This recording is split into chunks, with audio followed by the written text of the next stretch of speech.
Hi guys, welcome to முப்படை training academy. So guys, எல்லாருமே வந்து இன்னைக்கு பிசி அல்டிமேட்ல உட்காந்துட்டு இருப்பீங்க. போன வாரம் சனிக்கிழமை நம்ம ஜனவரி கரண்ட் அஃபேர்ஸ் வந்து விறுவிறுன்னு பார்த்தோம். இந்த வாரம் சனிக்கிழமை நம்ம பிப்ரவரி கரண்ட் அஃபேர்ஸ் பார்க்க போறோம். என்னங்க கரண்ட் அஃபேர்ஸ் எடுக்கிறது போர் அடிக்குதா? நிறைய பேர் வேணும்னு வேற கேட்டு இருந்தீங்க. ஸோ அதனால தாங்க பிப்ரவரி கரண்ட் அஃபேர்ஸோட வந்திருக்கேன். ஸோ இதுக்கப்புறமும் ஒவ்வொரு சனிக்கிழமையும் ஒவ்வொரு மாசத்துக்கு நான் எடுத்துட்டு வரலாம் நான் பிளான் வச்சிருக்கேன். ஆனா நீங்க தான் சப்போர்ட்டே பண்ண மாட்டேன்றீங்க. அப்ப நீங்க சப்போர்ட் பண்றதை பொறுத்து தானே நம்மளும் கரண்ட் அஃபேர்ஸ் எடுத்துட்டு போக முடியும். அப்போ உங்களுடைய சப்போர்ட் எங்களுக்கு ரொம்ப அவசியம். அதனால போய் வீடியோ ஒரு லைக் போட்டு வந்துருங்க பார்க்கலாம். மறக்காம உங்க ஃப்ரெண்ட்ஸுக்குமே ஷேர் பண்ணிடுங்க. இந்த சேனல் சப்ஸ்கிரைப் பண்ணி வச்சுக்கோங்க. முதல்ல நான் சொல்லிட்டேன். சோ இன்னைக்கு நம்ம போறது பிப்ரவரி மாதம் நடப்பு நிகழ்வுகள் தான். சோ இது வந்து வெறும் பிப்ரவரி மாசத்துக்கு தான் அப்படின்னு கேட்டீங்கன்னா அப்படிலாம் இருக்காது. ஏன்னா நான் ஒரு ஆப்ஷனையும் அடுத்தடுத்த மாசத்துல கனெக்ட் பண்ணி முந்தின மாசத்தோட கனெக்ட் பண்ணி சோ நிறைய விஷயத்த நிறைய மாசங்களுடைய கரண்ட் அஃபேர்ஸ் என்னால எவ்வளவு கொடுக்க முடியுமோ அவ்வளவுதான் கொடுக்க போறேன் இந்த வீடியோல. சோ நீங்க தொடர்ந்து சப்போர்ட் பண்ணிட்டு நிறைய பார்க்கும்போது நிறைய விஷயத்த தெரிஞ்சுப்பீங்க. சோ இன்னைக்கு நீங்க ஸ்பெண்ட் பண்ண போற இந்த அவர் வந்து கண்டிப்பா உங்களுக்கு வேஸ்ட் ஆகாது. கண்டிப்பா வேஸ்ட் ஆகாது. சரியா? சோ ஃபர்ஸ்ட்ல இருக்கிறவங்க எவ்வளவு பேர் நீங்க வரீங்களோ தொடர்ந்து நீங்க பாக்கணும் வீடியோவை. நடுவுல ஓடிடுறது இதெல்லாம் கிடையாது. தயவு செஞ்சு ஓடிடாதீங்க. எல்லாரும் பாஸ் ஆகணும்னா கண்டிப்பா பாருங்க. எனக்கு வேற வழி தெரியல. எப்படிதான் சொன்னாவா, அதாவது இல்லைன்னா நைட்டு உங்க எல்லாரும் கனவுலயும் வந்து பேயோ இல்ல பாம்போ வரும். இப்படிதான் பயம்படுத்தணும் போல இருக்கு. சோ எல்லாருமே தயவு செஞ்சு ஃபுல்லா வீடியோ பாருங்க. அப்பதான் உங்களால கண்டிப்பா என்ன பண்ண முடியும் பாத்தீங்கன்னா நிறைய விஷயத்தை தெரிஞ்சுக்க முடியும். சோ நடப்பு நிகழ்வுகளுக்கு நம்ம தனியா ஸ்பெண்ட் பண்ண போதில்லை. காதால கேட்கற ஒரு சில விஷயத்தையாவது ஞாபகம் வச்சுக்கோங்க. சரியா? சோ இன்றைய முதல் கேள்வி, உலக ஊழல் குறியீட்டில் 2004 இந்தியா பிடித்துள்ள இடம் எதுன்னு சொல்லிட்டு கேட்கிறாங்க. சோ ஊழல் குறியீடு, ஊழல் நடத்தக்கூடிய நாடுகள், அந்த பட்டியல்ல இந்தியாவினுடைய இடம் என்னன்னு பாத்தீங்கன்னா 96. அதாவது 180 நாடுகளில் எடுக்கப்பட்ட இந்த சர்வேல இந்தியாவினுடைய இடம் 96வது இடம். சரிங்களா? அப்ப முதலிடம் எதுக்கு கொடுத்திருக்காங்கன்னா டென்மார்க். சரியா? அப்ப டென்மார்க்ல தான் நிறைய ஊழல் நடக்குதா சார் அப்படின்னு கேட்டீங்கன்னா கிடையாதுப்பா. டென்மார்க்ல அதிகமா ஊழல் நடக்கல. ஊழல் மிகவும் குறைவாக நடந்துள்ளதுனாலதான் டென்மார்க் ஃபர்ஸ்ட் இடத்துல இருக்கு. சோ ஊழல் குறைவாக நடந்ததுனால டென்மார்க் கொடுத்திருக்காங்களாம். ஓகேவா? அப்ப ஊழல் குறைந்த நாடுகள் வந்து டென்மார்க். அந்த வரிசையில ஊழலை வந்து வரிசைப்படுத்திட்டே வரும்போது இந்தியா வந்து 96வது இடத்துல இருக்கு. அப்ப இந்த 180வது இடத்துல கடைசியில இருக்கிறது யாருன்னு பாத்தீங்கன்னா தெற்கு சூடான். அது நமக்கு தேவை கிடையாது. ஆனா நான் சொல்லிடுறேன். ஓகேவா? எல்லாத்தையும் சொல்லிடுறேன். அப்ப முதலிடம் டென்மார்க், கடைசி இடம் தெற்கு சூடான். இந்தியாவின் இடம் என்ன? 96. சோ இந்த அறிக்கை வரும்போது நான் 2 அறிக்கை உனக்கு இன்னும் ஞாபகப்படுத்த போறேன். அது என்னன்னு பாத்தீங்கன்னா மகிழ்ச்சி குறியீடு. அப்போ மகிழ்ச்சி குறியீட்டில் இந்தியாவினுடைய இடம் என்ன? ஹாப்பினஸ் இண்டெக்ஸ் சொல்லுவாங்க. World happiness index. நம்ம இங்கிலீஷ்ல நான் சொல்றேன், வேணும்ன்றவங்க எழுதிக்கோங்க. மகிழ்ச்சி குறியீட்டில் இந்தியாவினுடைய இடம் என்ன அப்படின்னு பாத்தீங்கன்னா 118வது இடமா. சரியா? 118வது இடம். அப்போ அமைதி குறியீட்டில் இந்தியாவினுடைய இடம் என்ன அப்படின்னு சொல்லிட்டு கேட்பாங்க. அமைதி குறியீடு, மகிழ்ச்சியா இருக்காங்க, அமைதியா இருக்காங்க. இந்தியாவினுடைய இடம் 115. சரியா? 115ன்றது அமைதி குறியீடு. மகிழ்ச்சி குறியீட்டுல இந்தியாவினுடைய இடம் என்ன? 118. அப்போ எந்த நாடு மகிழ்ச்சி குறியீட்டுல ஃபர்ஸ்ட்ல இருக்கு அப்படின்னு பாத்தீங்கன்னா பின்லாந்து. சரியா? ஏரிகளின் நகரம் என்று அழைக்கப்படக்கூடிய நாடு பின்லாந்து. 1000 ஏரிகளின் நகரம் அப்படின்னு சொல்லுவாங்க. இந்த பின்லாந்து தான் மகிழ்ச்சி குறியீட்டுல வந்து முதல் இடத்துல இருக்கு. அதாவது இப்ப இல்லைங்க, ரொம்ப காலமாவே தொடர்ந்து ஒரு 6-7 வருடமாக முதலிடத்தில் இருப்பது எதுன்னு பாத்தீங்கன்னா பின்லாந்து. அமைதி குறியீட்டில் முதலிடத்துல இருக்கிறது எதுன்னு பாத்தீங்கன்னா ஐஸ்லாந்து. ரெண்டுமே லாந்து. சரியா?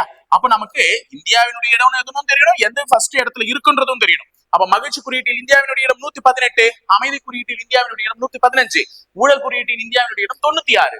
ஊழல் குறியீட்டில் முதலிடத்தில் இருப்பது டென்மார்க், மகிழ்ச்சியில் முதலிடத்தில் இருப்பது பின்லாந்து, அமைதியில் முதலிடத்தில் இருப்பது ஐஸ்லாந்து. சரியா? சோ ஃபர்ஸ்ட் क्वेश्चनல இந்த தகவல் எல்லாம் தெரிஞ்சுக்கிட்டோமா? ரெண்டாவது क्वेश्चனுக்கு மூவ் ஆன் ஆயிடுவோம். சோ ரெண்டாவது क्वेश्चन, இந்தியாவின் 26வது தலைமை தேர்தல் ஆணையராக தேர்வு செய்யப்பட்டவர் யார்? தலைமை தேர்தல் ஆணையர். நல்லா கவனிச்சுக்கோங்க, தலைமை தேர்தல் ஆணையர். சோ இந்தியாவின் தேர்தல் ஆணையம் எங்க இருக்கு? புதுதில்லியில இருக்கு. அதுவே நமக்கு ஒரு क्वेश्चन தானே. இந்தியாவின் தேர்தல் ஆணையம் எங்க இருக்கு? புதுதில்லியில இருக்கு. அந்த புதுதில்லியில இருக்கக்கூடிய அந்த தேர்தல் ஆணையத்தினுடைய தலைமை தேர்தல் ஆணையர் யார் அப்படின்னு பாத்தீங்கன்னா ஞானேஷ்குமார் அவர்கள். அவர் எத்தனையாவது தலைமை தேர்தல் ஆணையர்? 26வது. ஏன்னா நாளைக்கு கூட்டுல கேட்டுற போறாங்க. சரியா? அதனாலதான் ஒரு क्वेश्चனையும் பாயிண்ட் பண்ணி சொல்லிட்டு இருக்கேன். அப்ப ஞானேஷ்குமார் என்பவர் தான் இந்தியாவின் தலைமை தேர்தல் ஆணையர். தேர்தல் ஆணையத்தை பொறுத்தவரையும் ஒரு தலைமை தேர்தல் ஆணையர், 2 தேர்தல் ஆணையர்கள் இருப்பாங்க. சரியா? அப்போ தலைமை தேர்தல் ஆணையர் எத்தனை பேர் தான்? ஒருத்தர். அவருக்கு கீழே 2 தேர்தல் ஆணையர்கள் இருப்பாங்க. அந்த 2 பேர் யார் யாரு அதான் இப்ப சொல்ல போறேன். ஒருத்தர் யாருன்னு பாத்தீங்கன்னா விவேக் ஜோஷி. ஒருத்தர் யாரு? விவேக் ஜோஷி. இன்னொருத்தர் யாருன்னு பாத்தீங்கன்னா சுக்பீர் சிங் சாந்து. சுக்பீர் சிங் சாந்து. சரியா? இவங்க 2 பேர் தான் இந்தியாவின் தேர்தல் ஆணையர்கள். சரியா? அப்போ தலைமை தேர்தல் ஆணையர் என்பவர் ஞானேஷ்குமார் அவர்கள். எத்தனையாவது தலைமை தேர்தல் ஆணையர்? 26வது தலைமை தேர்தல் ஆணையர். அதே மாதிரி விவேக் ஜோஷி என்பவர் வந்து பாத்தீங்கன்னா தேர்தல் ஆணையர். சுக்பீர் சிங் சாந்து என்பவர் யாருன்னு பாத்தீங்கன்னா தேர்தல் ஆணையர். சரி, இதுல வேற யாராவது சொல்ல முடியுமா? இன்னொரு விஷயத்த மட்டும் நான் சொல்லிட்டு போறேன். என்ன அப்படின்னு பாத்தீங்கன்னா 26வது படிக்கும் போது எனக்கு 26வது RBI ஆளுநர் ஞாபகம் வருது. சோ இதுவும் எனக்கு ஒரு கரண்ட் அஃபேர் தானே. சோ 26வது RBI ஆளுநர் யாருன்னு பாத்தீங்கன்னா சஞ்சய் மல்ஹோத்ரா. யாரு? சஞ்சய் மல்ஹோத்ரா. சோ இவங்க 2 பேரும் ஞாபகம் வச்சுக்கோங்க. சோ தலைமை தேர்தல் ஆணையர் யாருன்னு கேட்டாங்கன்னா ஞானேஷ்குமார் 26வது. அதே மாதிரி 26வது RBI ஆளுநர், ரிசர்வ் வங்கின்னு சொல்றோம்ல, மத்திய அரசின் வங்கி, reserve bank of India. So இந்த ரிசர்வ் வங்கியினுடைய 26வது ஆளுநர் யாருன்னு பாத்தீங்கன்னா சஞ்சய் மல்ஹோத்ரா அவர்கள். சோ இது ரெண்டுமே எனக்கு சொல்லணும்னு தோணுச்சு, சொல்லிட்டேன். சோ விவேக் ஜோஷி, சுக்பீர் சிங் சாந்தும் யாரு? தேர்தல் ஆணையர்கள்.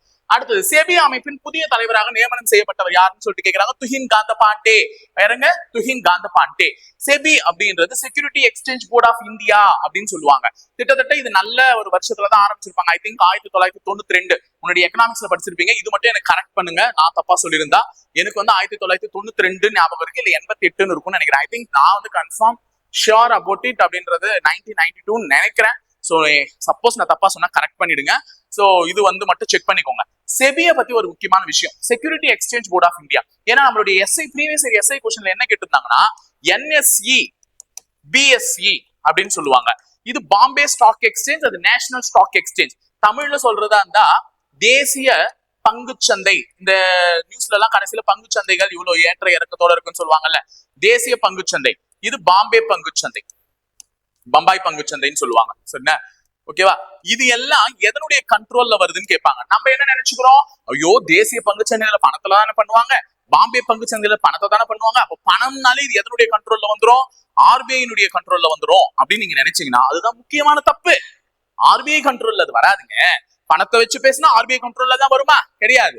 இதுல வாங்குற அசெட் எல்லாமே, சொத்துக்கள் எல்லாமே செக்யூரிட்டி, உனக்கான செக்யூரிட்டி. இதுல நீங்க ஒரு ஷேர் வாங்குறீங்க, ரிலையன்ஸ் கம்பெனில இருந்து ஒரு ஷேர் வாங்குறீங்க, அந்த ஷேர் எதுக்கு? உனக்கு செக்யூரிட்டியா இருக்க போகுது. அப்ப அது எதுக்கு கீழே வரப்போகுது? நான் security exchange board of India. அப்போ NSE BSE சொல்லக்கூடிய பங்குச்சந்தைகள் எதனுடைய கண்ட்ரோல்ல வருது அப்படின்னு பாத்தீங்கன்னா செபியினுடைய கண்ட்ரோல்ல வருது, நாட் RBI. சரியா? செபியினுடைய கண்ட்ரோல்ல வருது, RBI கண்ட்ரோல்ல இல்ல. இது தெரிஞ்சுக்கோங்க. இது previous year SI question. So இப்போ நான் அந்த क्वेश्चनல உங்களை கரெக்ஷன் பண்ணவே சொல்றது ஒரே பாயிண்ட். என்ன பாயிண்ட்ங்க? செபி ஆரம்பிச்ச வருஷம் என்னன்றது மட்டும். சோ நான் தப்பா சொல்லியிருந்தா என்ன கரெக்ட் பண்ணுங்க, நீங்க கரெக்டா சொல்றீங்கன்னா சொல்லுங்க, ஒண்ணும் பிரச்சனை இல்லை. அடுத்தது உலக தமிழாராய்ச்சி நிறுவனத்தின் தலைவராக தேர்வு செய்யப்பட்டவர் யார் அப்படின்னு சொல்லிட்டு கேக்குறாங்க.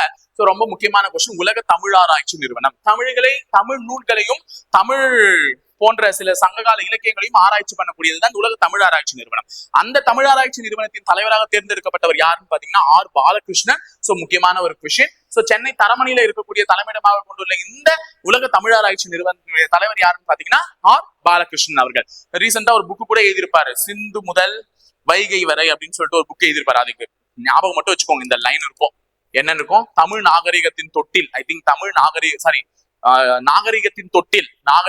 தொட்டில்னு சொல்லிட்டு சிந்து முதல் வைகை வரை.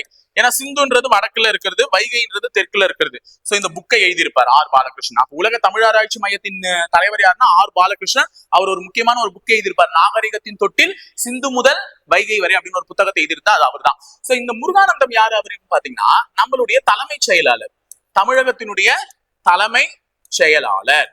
ஓகேங்களா? தமிழகத்தினுடைய தலைமைச் செயலாளர் இவரு தான் வந்து யாருன்னு பாத்தீங்கன்னா முருகானந்தம். அப்ப சிடி செல்வம் யாரு? பிசிக்கெல்லாம் 10வது போய் குவாலிபிகேஷன் வைக்கலாமா? 12வது படிச்சிருந்தா இனிமே பிசி எழுதணும் அப்படின்ட்டு நமக்கே தேர்வு ஆணையத்துக்கு TNUSRBக்கு வந்து ஒரு ரெக்கமெண்டேஷன் கொடுத்த ஐயா இவரு. ஆனா நம்ம வந்து பிசி இப்ப மாத்திக்கல, 10th எழுதட்டும் அப்படின்னு சொல்லிட்டு நம்ம போர்டு இன்னும் மாத்தல. அவரு தான் இவரு தேர்வு. இது பத்தி பின்னாடி கரண்ட் அஃபேர்ல வரப்போகுது, இவரும் ஒரு கொஸ்டின்ல வரப்போறாரு, அப்ப சொல்லிக்கலாம் அப்புறம் அவரை பத்தி. சரியா? அப்ப சிடி செல்வத்தை பத்தி அப்புறமா தெரிஞ்சுக்கோங்க. சோ முருகானந்தம் என்பவர் தலைமைச் செயலாளர். பாலகிருஷ்ணன் யாரு? உலக தமிழாராய்ச்சி நிறுவனத்தின் தலைவர். அப்புறம் இன்னொருத்தரை பத்தி எழுத போறேன். இங்கதான் அங்க வந்து ஒருத்தரை பத்தி சொன்னா 26வது ஆளுநர், RBI ஆளுநர் சஞ்சய் மல்ஹோத்ரா. 26வது தலைமை தேர்தல் அதிகாரி ஞானேஷ்குமார். இப்ப இங்க அனந்த நாகேஸ்வரன் அப்படின்ற ஒருத்தரை பத்தி சொல்ல போறேன். யார் இந்த அனந்த நாகேஸ்வரன் அப்படின்னு பாத்தீங்கன்னா நம்ம பிரதமர் இருக்கார மோடி, அந்த பிரதமர் பிரதமரின் பொருளாதார ஆலோசகர், சீஃப் எக்கனாமிக் அட்வைசர்னு சொல்லுவாங்க, பொருளாதார ஆலோசகர். அப்போ பிரதமருக்கு நாட்டு நடப்பு எப்படி இருக்கு, பொருளாதாரம் எப்படி இருக்கு, பணவீக்கம் எப்படி இருக்கு, நாட்டுல பணம் வீக்கமா இருக்கா, பணம் மாட்டமா இருக்கா, மக்கள் எந்த நிலைமையில இருக்காங்க அப்படின்ற எல்லாத்தையும் சொல்ல வேண்டியவர் யாருன்னு பாத்தீங்கன்னா அனந்த நாகேஸ்வரன். அதனாலதான் 500 இதையும் ஒழிச்சிருங்க, நம்ம பாத்துக்கலாம் அப்படின்னு சொன்னவர்களாம் கூட இந்த பொருளாதார ஆலோசகருடைய பேச்சு இல்லாம வந்து தனியா வந்து பிரதமர் டெசிஷன் எடுக்க மாட்டார்.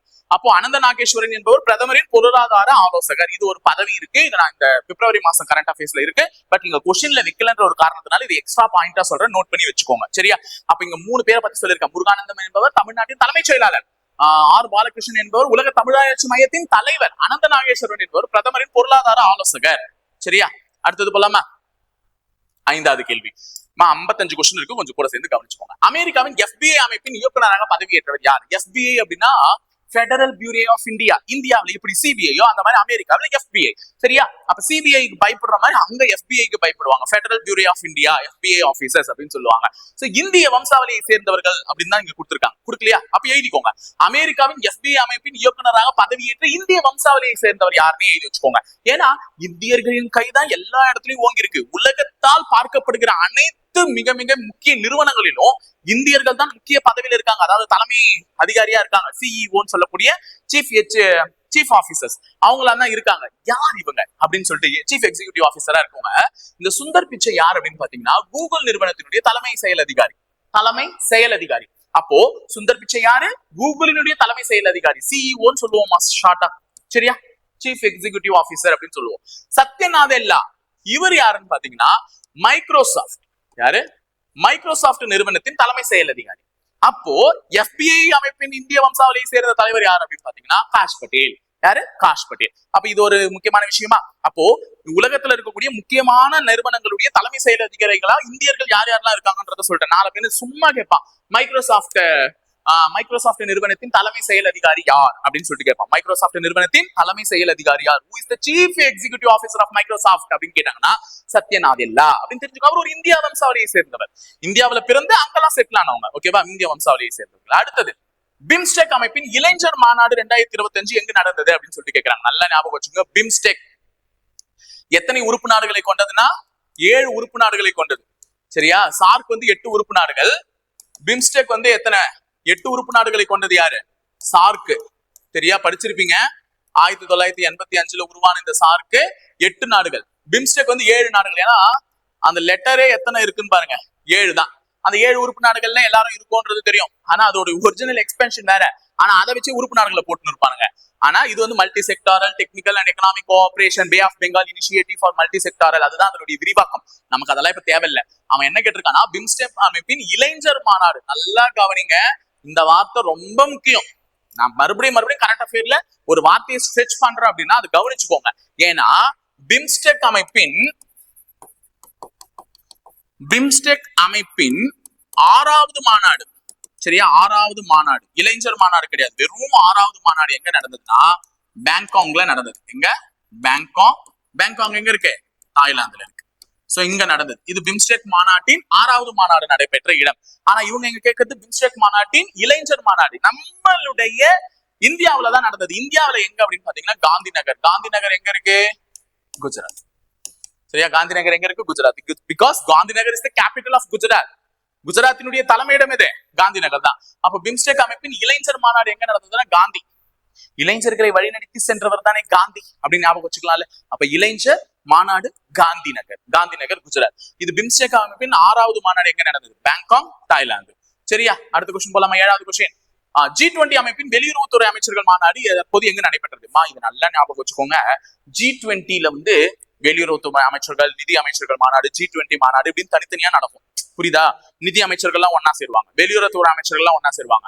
இந்த மாதிரிலாம் ஒன்னா சேர்ந்து எவனா நடத்திட்டு போட்டோம். ஆனா G20 மாநாடு எங்க நடக்கிறதா ஒரு வருஷத்துல சொல்லியிருக்காங்களோ அதே இடத்துலதான் வெளியுறவுத்துறை மாநாடு நடக்கும், நிதி அமைச்சர்கள் மாநாடு நடக்கும், எல்லாமே அங்கேதான் நடக்கும். அப்ப இங்க G20 அமைப்பின் வெளியுறவுத்துறை என்னன்னா கொடுத்துட்டு போட்டோம். நமக்கு தேவை இந்த G20 அமைப்பின் மாநாடு 2025 எங்க நடக்குதுன்னு கேக்குறானா? அவ்வளவுதான். இங்க வருஷம் கொடுக்கல, ஆனா வருஷம் கொடுத்து 2025 எங்க நடக்க போகுதுன்னா நம்மளுடைய ஜோகன்ஸ்பர்க் எங்க இருக்கு? தென்னாப்பிரிக்கா. ஜோகன்ஸ்பர்க் எங்க இருக்கு? தென்னாப்பிரிக்கால இருக்கு. அப்ப தென்னாப்பிரிக்கா ஜோகன்ஸ்பர்க்ல தான் எங்க நடக்க போகுது? 2025க்கான G20 மாநாடு நடக்க போகுது. அப்ப G20 மாநாடு 2025 முக்கியமான ஒரு கொஸ்டின்மா, ஞாபகம் வச்சுக்கோங்க. ஜோகன்ஸ்பர்க்ல நடக்க போகுது. சரியா, அப்போ டெல்லி நம்மளுடைய இந்தியாவில எப்ப சார் நடந்ததுன்னா 2023. இந்த ஆப்ஷன்ல இருக்க 4மே ஒரு சிம்பாலிக் ரெப்ரசன்டேஷன் தான். ரியோ டி ஜெனிரோன்றது பிரேசில்ல இருக்கக்கூடிய நகரமா, ரியோ டி ஜெனிரோன்றது பிரேசில்ல இருக்கக்கூடியது. இங்கதான் 2024 G20 மாநாடு நடந்தது.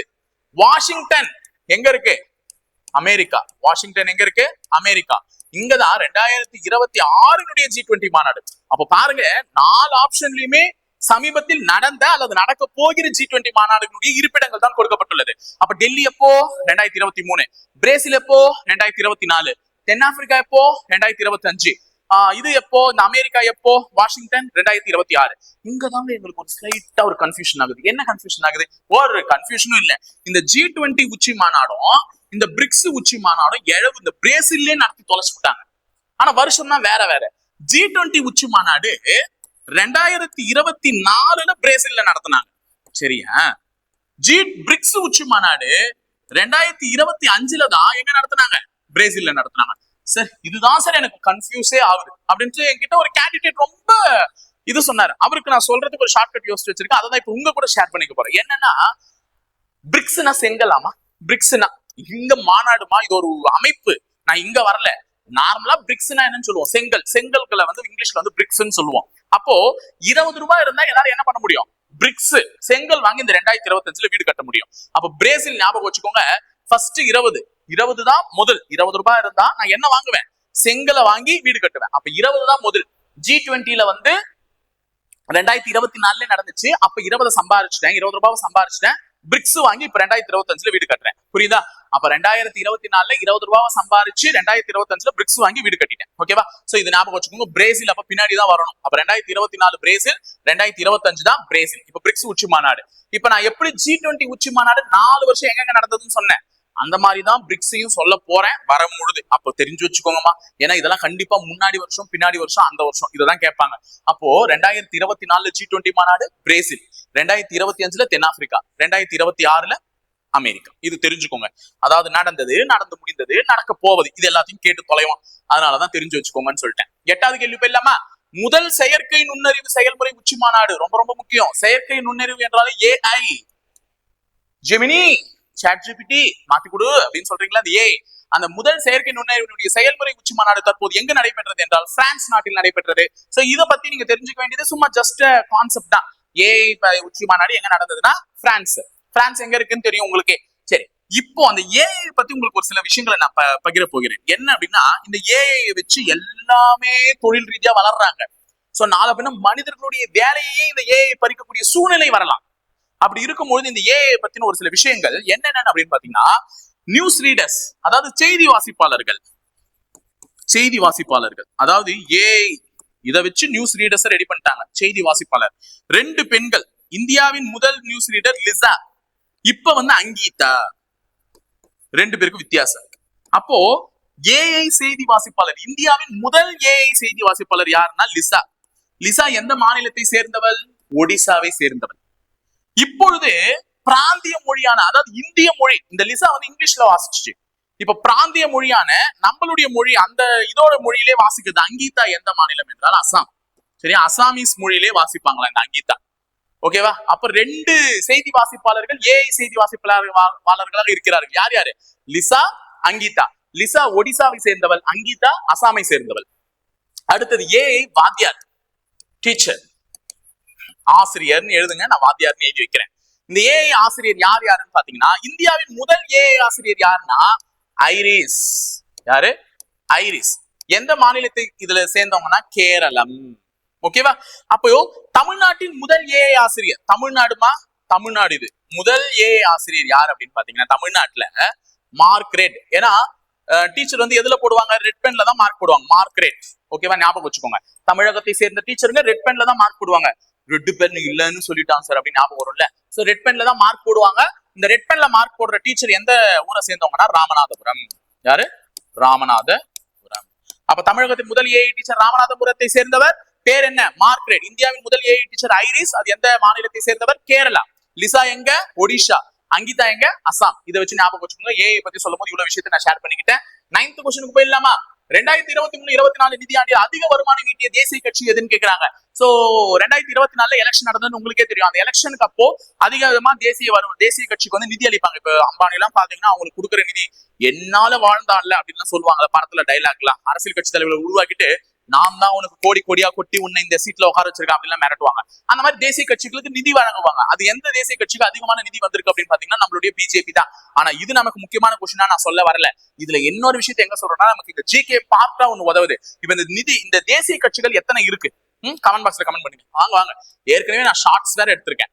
தேசிய கட்சிகள் இந்தியாவில் எத்தனை இருக்கு? இதுதான் இன்னைக்கு உங்களுக்கான கொஸ்டினா வச்சிருக்கேன். சோ இந்தியாவில் எத்தனை தேசிய கட்சிகள் இருக்கு? சும்மா போயிடுறது. தேசிய கட்சிகள் எத்தனை இருக்குன்னு கமெண்ட் பாக்ஸ்ல கமெண்ட் பண்ணுங்க. அதுல 4 தேசிய கட்சி நான் இங்கே கொடுத்துட்டு இருக்கேன். மிச்சத்தெல்லாம் நீ தான் சொல்ல போற. இந்த பாஜகவினுடைய சின்னம் என்னன்னு திடீர்னு கேட்டுருவாங்க. பாஜகவினுடைய சின்னம் என்ன? நம்ம தமிழிசை சவுந்தரராஜன் நம்ம மண்டையில ஆழமா பதிச்சிருக்காங்களே, தாமரை மலர்ந்தே தீரும் அப்படின்னு சொல்லிட்டு. அப்ப தாமரை தான் பிஜேபியினுடைய தேசிய சின்னம். காங்கிரஸ்க்கு என்ன? கை. அதே மாதிரி ஆம் ஆத்மிக்கு என்ன? துடைப்பம். விளக்குமாறுன்னு கூட சொல்லலாம். தொடப்போன்றது எழுதி வச்சுக்கோங்க. கம்யூனிஸ்ட் கட்சிக்கு என்னன்னு பாத்தீங்கன்னா சுத்தி அறிவால். மார்க்சிஸ்ட் கம்யூனிஸ்ட் கட்சி வேற, வெறும் கம்யூனிஸ்ட் கட்சி வேற. கம்யூனிஸ்ட் கட்சிக்கு சுத்தி அறிவால் மட்டும்தான். இதே மார்க்சிஸ்ட் கூட நட்சத்திரம் சேரும், அவ்வளவுதான். சோ இதெல்லாம் தெரிஞ்சு வச்சுக்கோங்க. நெக்ஸ்ட் இவருடைய தலைவர்கள், தேசிய தலைவர்கள் தெரிஞ்சுக்கோங்க. இப்ப காங்கிரஸ் எடுத்துக்கினா மல்லிகார்ஜுனா, அடுத்தது பாஜக எடுத்துக்கினா ஜேபி நட்டான்னு சொல்லுவாங்க. ஆம் ஆத்மிக்கு யாருன்னு சொல்லுவாங்கன்னு தெரியல, எனக்கு நான் பார்க்கல சரியா. சோ இதெல்லாம் ஒரு ஷார்ட்ஸும் நான் எடுத்திருக்கேன். சோ இதனுடைய தேசிய சின்னங்களுடைய கட்சிகள், அந்த சின்னங்கள் பார்த்து வச்சுக்கோங்க. அடுத்து நான் அவங்களுடைய தலைவர்களை பார்த்து வச்சுக்கோங்க. இதெல்லாம் வந்து நாளைக்கு ஜிகே பார்ட்ல நமக்கு கேட்கறதுக்கு வாய்ப்புகள் இருக்கு. அடுத்து 10, எங்குள்ள வில்லியம் கோட்டை விஜய் துர்க் என பெயர் மாற்றம் செய்யப்பட்டது. அதாவது ஆங்கிலம் பிரிட்டிஷ் காலனித்துவத்திலிருந்து தான் இந்தியா சுதந்திரம் அடைஞ்சு வந்துச்சுன்றது உங்க எல்லாருக்குமே தெரியும். அப்ப பிரிட்டிஷ் காலனித்துவத்துல இருக்கும் போது பிரிட்டிஷ்கான ஒரு பேரை வச்சு விட்டு போயிட்டான். இப்ப நீங்க உதாரணத்துக்கு எடுத்துக்கிட்டீங்கன்னா, அந்தமான் நிக்கோபாருடைய தீவினுடைய கேபிட்டல் பேர் என்னன்னு வச்சிருந்தான்? போர்ட் பிளேர். அங்க இருக்கக்கூடிய ஒரு பகுதியான போர்ட் பிளேர், அததான் வந்து கேபிட்டல்னு வச்சான்.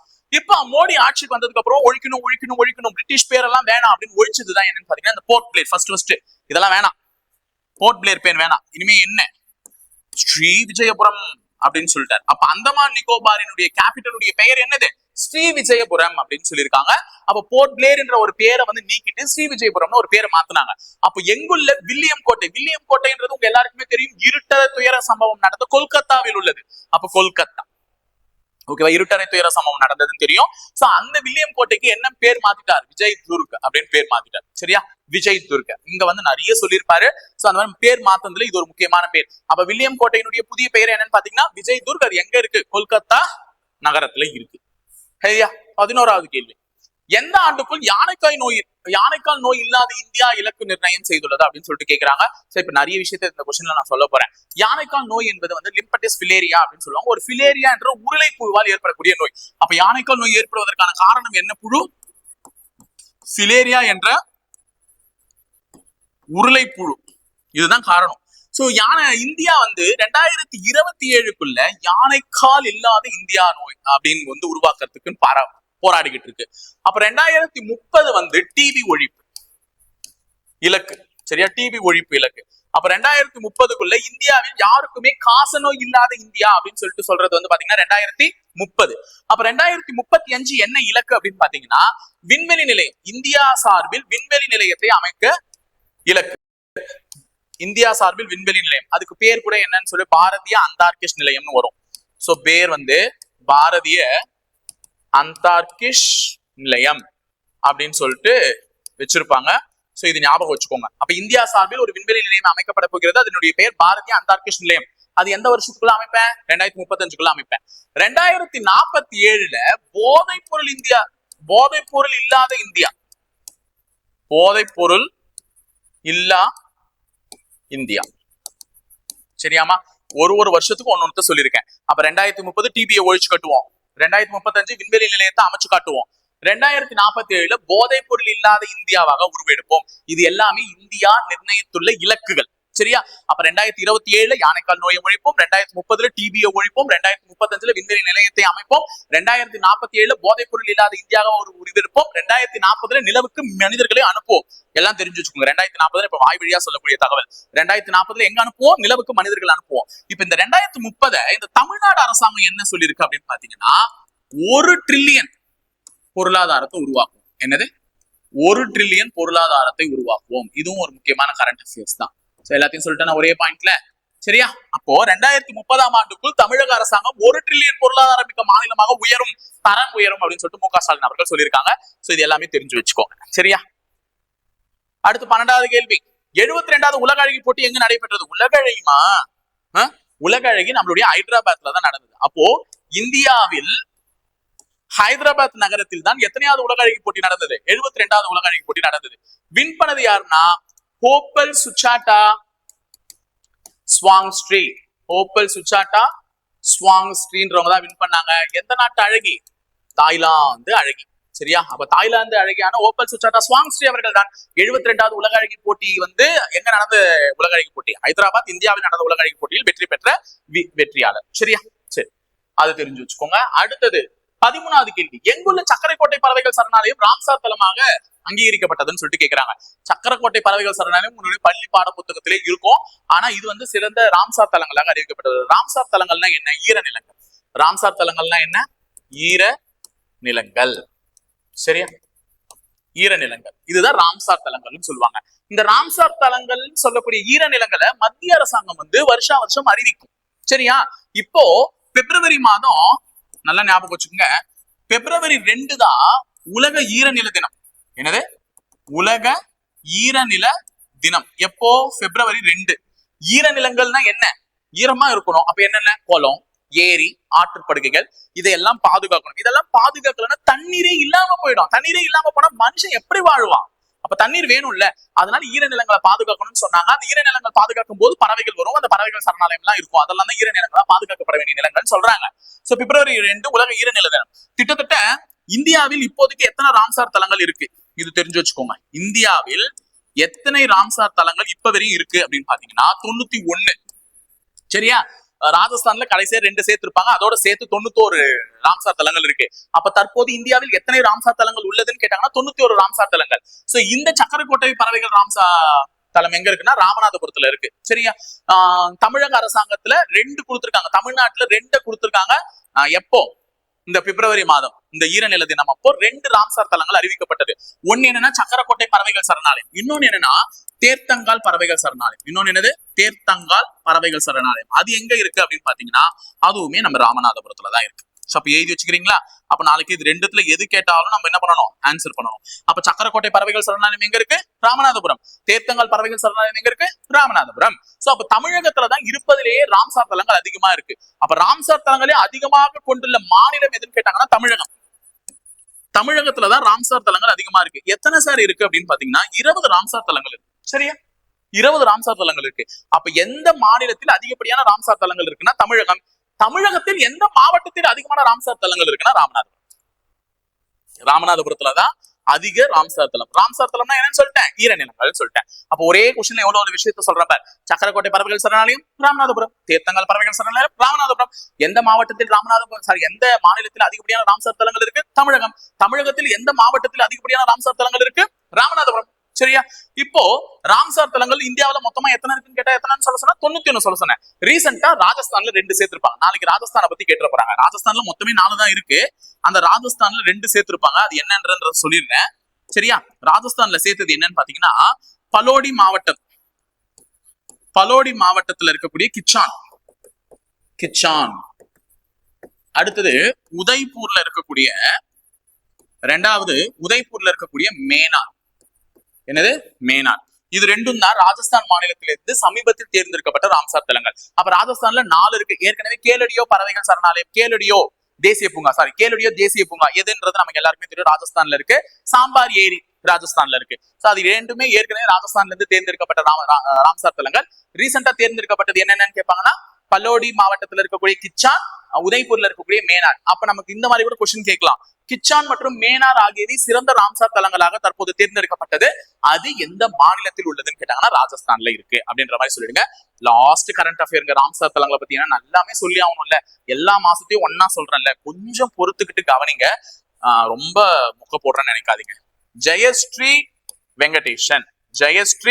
வெங்கடேஷன் இவருக்கு தான் ராம்சார் தல விருது அறிவிச்சிருக்காங்க. அப்ப இந்தியாவிலிருந்து முதல் ராம்சார் தல விருதை பெறுபவர் யாருன்னா ஜெயஸ்ரீ வெங்கடேஷன். சரியா? இந்த பேர் ஞாபகம் வச்சுக்கோங்கம்மா. இன்னுமே 2 பேர் சொல்லலாம்னு தான் இருக்கேன். வாயை அடைக்கிறேன். என்னடா டைம் ஆகுதே, இந்த பசங்க பாவம் பசியில துடிக்குதுங்களே அப்படின்னு சொல்லிட்டு வாயை அடைச்சுக்கிறேன். ஆனா ஒரு நல்ல நேரத்துல அந்த பேரை இந்த வீடியோக்குள்ளே ரிவீல் பண்றேன். ஜெயஸ்ரீ வெங்கடேஷன். ஓகேவா? இவங்களுக்கு தான் ராம்சார் விருது கொடுத்தாங்க. இல்லைன்னா 3 பெண்கள் சொல்லிடுறேன்மா, எதுக்குமா எனக்கு போனா போட்டோம் டைம். ஓகேவா? யசோதா சண்முக சுந்தரம் 3மே ஒரு வயசான பாட்டிகளை பத்தி தான் சொல்றேன். யசோதா சண்முக சுந்தரம் யார் அப்படின்னு பாத்தீங்கன்னா ஔவையார் விருதை பெற்றவர். யாரு? ஔவையார் விருதை பெற்றவர். சரியா? மகளிர் தினம் மார்ச் மாசத்துல வரக்கூடிய மகளிர் தினத்தப்ப இந்த விருது கொடுப்பாங்க, ஔவையார் விருது. சரியா? அடுத்தது யாருன்னா தாயம்மாள் அர்மானன். தாயம்மாள் அரவாணன் இவங்களுக்கு வந்து செம்மொழி விருது கொடுத்திருப்பாங்க. நான் ஏற்கனவே சொல்லியிருப்பேன், ஜூன் 3 வந்து செம்மொழி டே. அந்த செம்மொழி தினத்தினப்போ இந்த செம்மொழி விருதை வாங்கியிருப்பாங்க இவங்களுக்கு. சரியா? அப்ப 3 பெண்களை பத்தி சொல்லியிருக்கேன். ஒருத்தர் ஜெயஸ்ரீ வெங்கடேஷன், இன்னொன்னு யசோதா சண்முக சுந்தரம், இன்னொன்னு வந்து தாயம்மாள் அரவாணன். தாயம்மாள் அரவாணன் செம்மொழி விருது, யசோதா சண்முக சுந்தரம் அம்மையார் விருது, ஜெயஸ்ரீ வெங்கடேஷன் வந்து ராம்சார் தல விருது. இவங்க எல்லாம் பெற்ற பெண்கள். சரியா? அப்ப ராம்சார் தலங்களை பத்தி எவ்வளவு சொல்லியிருக்கான்றதை கவனிச்சுக்கோங்க. இந்தியாவில் மொத்த ராம்சார் தலங்கள் 91. தமிழகத்துல மொத்தம் எத்தனை? 20. தமிழகத்தில் அதுதான் இருக்கிறதுலே அதிகமான ராம்சார் தலங்களை கொண்ட மாநிலம். தமிழகத்தில் எந்த மாவட்டத்தில் அதிகமான ராம்சார் தலங்கள் இருக்கு? ராமநாதபுரம். ஏன்னா இப்பதான் புதுசா 2 வேற சேர்த்திருக்காங்க, சக்கரக்கோட்டை, தேர்த்தங்கல் பறவைகள் சரணாலயம். அதே மாதிரி ராஜஸ்தான்ல சமீபத்தில் இணைக்கப்பட்டது பலோனி மாவட்டத்தில் உள்ள கிச்சான், மேனார்ன்றது உதய்பூர்ல இருக்கு. இந்த 2மே வந்து ராஜஸ்தான்ல இருந்து இணைக்கப்பட்டது. அதுல ஏற்கனவே இருக்கிறது கேலடியோ தேசிய பூங்கா மற்றும் சாம்பார் ஏரி. அதுக்கப்புறமா ராம்சார் தல விருதை பெற்ற பெண் யார்? ஜெயஸ்ரீ வெங்கடேசன். யசோதா சண்முக சுந்தரம் யார்? அம்மையார் விருதை வென்றவர். தாயம்மாள் அரவாணன் யார்? செம்மொழி விருதை வென்றவர். சரியா? ஓகேவா? 14வது கொஸ்டின் போயிடலாமா? தமிழ்நாடு 5வது போலீஸ் ஆணையம் யாருடைய தலைமையில் அமைக்கப்பட்டதுன்னு கேட்கிறாங்க. இப்பதாமா இவர் தாமா சிடி செல்வம். ஓகேவா? சிடி செல்வம் தான் தமிழ்நாட்டினுடைய 5வது போலீஸ் ஆணையம் இவருடைய தலைமையில தான் அமைக்கப்பட்டது. இவர் தான் நிறைய ரெக்கமெண்டேஷன் தான் சொன்னார். போலீஸ்க்கு ஒர்க்கிங் அவர்ஸ் கம்மி பண்ணுங்க, போலீஸ்க்கு சேலரி ஏத்துங்க, பிசிக்கு வயசை கம்மி பண்ணுங்க, பிசிக்கு எஜுகேஷன் குவாலிஃபிகேஷன் ஏத்துங்க, எஸ்ஐக்கு மெயின்ஸ் நடத்துங்க, இப்படி நிறைய விஷயத்த நமக்கு வந்து ரெக்கமெண்டேஷனா கொடுத்திருந்தாரு. போதும் தப்பா சாமி. ஏன்னா நிறைய ரெக்கமெண்டேஷன் கொடுத்தாரு. பாவம் பசங்க எப்படி வாடி வதங்கி போயிருக்காங்க. ஏற்கனவே வராத எக்ஸாம் வருமானு காத்துக்கிட்டு இருக்கக்கூடிய மாணவர்களுக்கு இவருடைய ரெக்கமெண்டேஷன் வச்சா எத்தனை காலத்துல நடக்குது. சோ எல்லாம் முடிஞ்சிச்சு. இவரை பத்தி பேரை ஞாபகம் வச்சுக்கோங்க, நம்ம வாழ்க்கையில விளையாட வந்தவர் அப்படின்ட்டு. அடுத்தது, எங்கு நடைபெற்ற அகழ்வாய்வில் முதல் முறையாக சங்கால் செய்யப்பட்ட பதக்கம் கிடைத்ததுன்னு சொல்லிட்டு கேட்கிறாங்க. சோ அகழ்வாய்வு தளம் ரொம்ப ரொம்ப முக்கியம். அதுல சங்கால செய்யப்பட்ட பதக்கம் எங்க கிடைத்ததுன்னா வெம்பக்கோட்டையில தான் கிடைத்தது. ஏன்னா சங்கு வந்து சுட்டால் சங்கு அப்படின்னு சொல்லுவாங்க, வெம்பம் வெம்பம் அப்படின்னு ஞாபகம் வச்சுக்கோங்க. அப்ப வெம்பக்கோட்டை எங்க இருக்கு அப்படின்னு பாத்தீங்கன்னா விருதுநகர் மாவட்டத்துல இருக்கு. வெம்பக்கோட்டை எங்க இருக்கு? விருதுநகர்ல இருக்கு. அப்ப சிவகலை எங்க இருக்கு அப்படின்னு பாத்தீங்கன்னா தூத்துக்குடி. சிவகலையும் ஒரு அகழ்வாய்வு தளம் தான். அது எங்க இருக்குன்னா தூத்துக்குடியில இருக்கு. ஆதிச்சநல்லூர் எங்க இருக்கு அப்படின்னு பாத்தீங்கன்னா சேம் தூத்துக்குடி. அப்ப தூத்துக்குடியில தான் ஆதிச்சநல்லூரும் இருக்கு, சிவகலையும் இருக்கு. நல்ல டிஃபரன்ஸ் தெரிஞ்சுக்கோங்க. ஆதிச்சநல்லூர் தான் தூத்துக்குடி, ஆதிச்சநல்லூர் கள்ளக்குறிச்சி, விழுப்புரம் மாவட்டம். ஓகேவா? கீழடி வந்து பாத்தீங்கன்னா சிவகங்கை. கீழடி வந்து சிவகங்கை. சோ மாளிகை மேடு அப்படின்னு ஒரு விஷயத்துக்குள் இருப்பாங்க. மாளிகை மேடு இதுவுமே ஒரு அகழ்வாய்வு தளம். எங்க இருக்கு அப்படின்னு பாத்தீங்கன்னா கங்கை கொண்ட சோழபுரம். சரியா? கங்கை கொண்ட சோழபுரம். இங்கதான் எங்க இருக்குன்னா மாளிகை மேடு அகழ்வாய்வு தளம். சோ மயிலாடும் பாறை, நான் ஒரு சில அகழ்வாய்வு தளத்துடைய பெயர்கள் இந்த வீடியோலயே சொல்லிடுறேன். மயிலாடும் பாறை எங்க இருக்கு அப்படின்னா நம்மளுடைய கிருஷ்ணகிரி. ஏன்னா கிருஷ்ண தலையில மயில் ஆடும் அப்படின்னு சொல்லிட்டு ஞாபகம் வச்சிருந்தேன். சோ கிருஷ்ணகிரி மயிலாடும் பாறை. கீழ்நாமண்டி திருவண்ணாமலை. கீழ்நாமண்டி போன வாட்டி நடத்தினால இதெல்லாம் ஞாபகம் வருதான்னு பாருங்க. திருவண்ணாமலை, கீழ்நாமண்டி, திருவண்ணாமலை. சரியா? இதெல்லாம் ஞாபகம் வந்தா ஓகே, உங்க மனசுல ஏதோ அழையிலன்னு அர்த்தம். சோ இதுல நான் இப்ப முக்கியமா சொல்லியிருக்கிறது இந்த மாளிகை மேடு தான். வெம்பக்கோட்டை, மாளிகை மேடு. பொற்பனை கோட்டை, வெம்பக்கோட்டைன்னு சொல்லும் போது பொற்பனை கோட்டை தீர்த்தா. பொற்பனை கோட்டை, பொற்பனை கோட்டை எங்க இருக்குன்னா புதுக்கோட்டை. சரியா? என்ன சார் நீங்களே எல்லாத்தையும் சொல்றீங்க, எங்களை எதுவும் கேட்க மாட்டீங்களா? கேட்டுட்டா போச்சு. பட்டினமருதூர். இதுதான் உங்களுக்கான கொஸ்டின். பட்டினமருதூர் எங்க இருக்கு? சரி, அகழ்வாய்வு தளம் பட்டினமருதூர் எங்க இருக்கு? ஏற்கனவே ஒரு கேள்வி கேட்டிருக்கா, அதுக்கு பதில் சொல்லிட்டு இருப்பீங்க. இப்ப பட்டினமருதூர் அகழ்வாய்வு தளம் எங்க இருக்கு? இதை சொல்லிடுங்க. ஓகேவா? அடுத்து 16வது கொஸ்டின். தமிழ்நாடு லோகாயுக்தா அமைப்புக்கு தலைவராக நியமனம் செய்யப்பட்டவர் யார்? ரொம்ப ரொம்ப முக்கியமான கொஸ்டின். தமிழ்நாடுடைய லோகாயுக்தா. முதல்ல லோகாயுக்தானா என்ன? ஒவ்வொரு மாநிலத்திலும் ஒவ்வொரு லோகாயுக்தா இருப்பாங்க. சரியா? தமிழகத்துக்கு ஒரு லோகாயுக்தா, கர்நாடகத்துக்கு ஒரு லோகாயுக்தா, கேரளாவுக்கு ஒரு லோகாயுக்தா, இந்த மாதிரி எல்லாத்துலயுமே ஒவ்வொரு லோகாயுக்தா இருப்பாங்க. யார் அவங்க? இவர் வந்து ஒரு சட்டப்பிரிவு, சட்ட வக்கீல், ஜட்ஜு, யார் வேணா சொல்லலாம், சட்டம் சார்ந்தவர், ஜட்ஜு, நீதிபதி, ஒரு ஓய்வு பெற்ற நீதிபதி தான் இவர் இருப்பாரு. இவர் என்ன பண்ணுவார்னா தமிழக அரசாங்கத்தில் ஏதாவது ஊழல் புகார்கள் தமிழக அரசு அதிகாரிகள் மேலேயோ அல்லது தமிழக அரசாங்கத்தின் மேலேயோ ஏதாவது ஒரு ஊழல் புகார்கள் தெரிவிக்கப்பட்டால் அதை விசாரிக்கக்கூடியவர் தான் இந்த லோகாயுக்தா. அப்ப ஏற்படுத்தப்பட்டுவது மத்திய அரசாங்கத்தால் ஒவ்வொரு மாநிலத்துக்கும் ஒரு லோகாயுக்தா ஏற்படுத்தப்படுவாரு. தமிழக லோகாயுக்தா அமைப்புக்கு தலைவராக நியமனம் செய்யப்பட்டவர் யாருன்னா ராஜமாணிக்கம், நீதியரசர் ராஜமாணிக்கம் அப்படின்றத தெரிஞ்சு வச்சுக்கோங்க. ஒரு முக்கியமான விஷயம். அடுத்தது 17வது கொஸ்டின். தாமிரபரணி கருமேனியாறு நம்பியாறு இணைப்பு திட்டத்தை தற்போது முதல்வர் எங்கு தொடங்கி வைத்தார்னு கேட்கிறேன். சோ தாமிரபரணி அப்படின்னும் போதே பிக்ஸ் பண்ணிடலாம். தாமிரபரணி எங்க? நெல்லச்சீமைங்க. வெட்டுதான் திருநெல்வேலி. அப்ப நெல்லச்சீமைன்றத சொல்லிடலாம். ஆனா நாளைக்கு இது 2 ஆரம்பத்தை கொடுத்தாங்கன்னா நம்பி போய் கெட்டு போயிடாதீங்க. ஓகேவா? அதனாலதான் நான் தாமிரபரணி இங்க கொடுத்துருக்கேன். நாளைக்கு உன்னை குழப்பணும்னா இந்த பேரை பார்த்தா தான் ஆன்சர் போட்டுருவேன். பேரை தூக்குறேன். கருமேனியாறு மற்றும் நம்பியாறு இது தெரிஞ்சவங்களால தான் போட முடியும். கருமேனியாறு நம்பியாறுன்றது எங்கன்னு பாத்தீங்கன்னா நம்மளுடைய நெல்லை சீமையில தான். சோ திருநெல்வேலி. அப்ப திருநெல்வேலியில தான் இதை தொடங்கி வச்சிருக்காங்க. ஏற்கனவே திருநெல்வேலி பத்தி நிறைய விஷயத்த ஜனவரி மாசம் கரெக்டா பேச சொன்னேன். ஞாபகம் வருதா? சோ காற்றினுடைய தரத்தில் முதலிடத்தில் இருப்பது நெல்லை மாவட்டம். அதே மாதிரி காற்று பொருணை அருங்காட்சியகம் ஏற்படுத்த போவது எங்கன்னு பாத்தீங்கன்னா நம்மளுடைய நெல்லை மாவட்டம். அது தெரிஞ்சு வச்சுக்கோங்க. எனக்கு கன்னியாகுமரின்ற ஒரு பேரை பார்த்தோன்னு ஒரு ஞாபகம் வருது. என்னன்னா கண்ணாடி பாலம். ஞாபகம் வருதா உங்களுக்கு? இந்தியாவின் முதல் கண்ணாடி பாலம் எங்க திறக்கப்பட்டது? கன்னியாகுமரி. கன்னியாகுமரியில யாரோட சிலை இருக்கும்? திருவள்ளுவர் சிலை. திருவள்ளுவர் சிலை. இத வந்து நிறைய போன வாட்டி சொன்னீங்க, கரண்ட் அஃபேர்ஸ்ல சொல்லியிருந்தீங்க. சார் திருவள்ளுவர் சிலை இதுவா அதுவா அப்படின்னு கேட்டீங்க. சோ நான் தீர்க்க வேண்டிய கட்டாயத்துல இருக்கேன். திருவள்ளுவர் சிலையை வந்து இங்கிலீஷ்ல வந்து ஸ்டாச்சு ஆஃப் விஸ்டம் அப்படின்னு சொன்னாங்க. Statue of wisdom. ஆனா நான் தமிழ்ல வந்து என்னன்னா மெய்யறிவு. ஆனா விஸ்டம் என்றாலே மெய்யறிவின் சிலை தான். சோ மெய்யறிவின் சிலை நான் உங்களுக்கு சொல்லிட்டேன். ஆக்சுவலா பேரறிவின் சிலை நிறைய பேர் வந்து சொன்னீங்க. சோ ரெண்டுத்துல எது இருந்தாலும் போட்டுக்கோங்க, ரெண்டுமே கரெக்ட் தான். சரியா? மெய்யறிவின் சிலை, பேரறிவின் சிலை. நாளை பின்ன கொஸ்டின் எடுக்கிறவங்க எக்ஸாக்டா கூகுள்ல அடிச்சு டிரான்ஸ்லேட் பண்ணா இந்த இதுதான் வந்து நிற்கும். இது வராது இல்ல, ஸ்டாலின் சொன்னதுக்காக வராது இல்ல, அதனால பாத்துக்கோங்க. சோ பேரறிவின் சிலை, மெய்யறிவின் சிலை எது இருந்தாலும் சரிதான், பார்த்து வச்சுக்கோங்க. சரியா?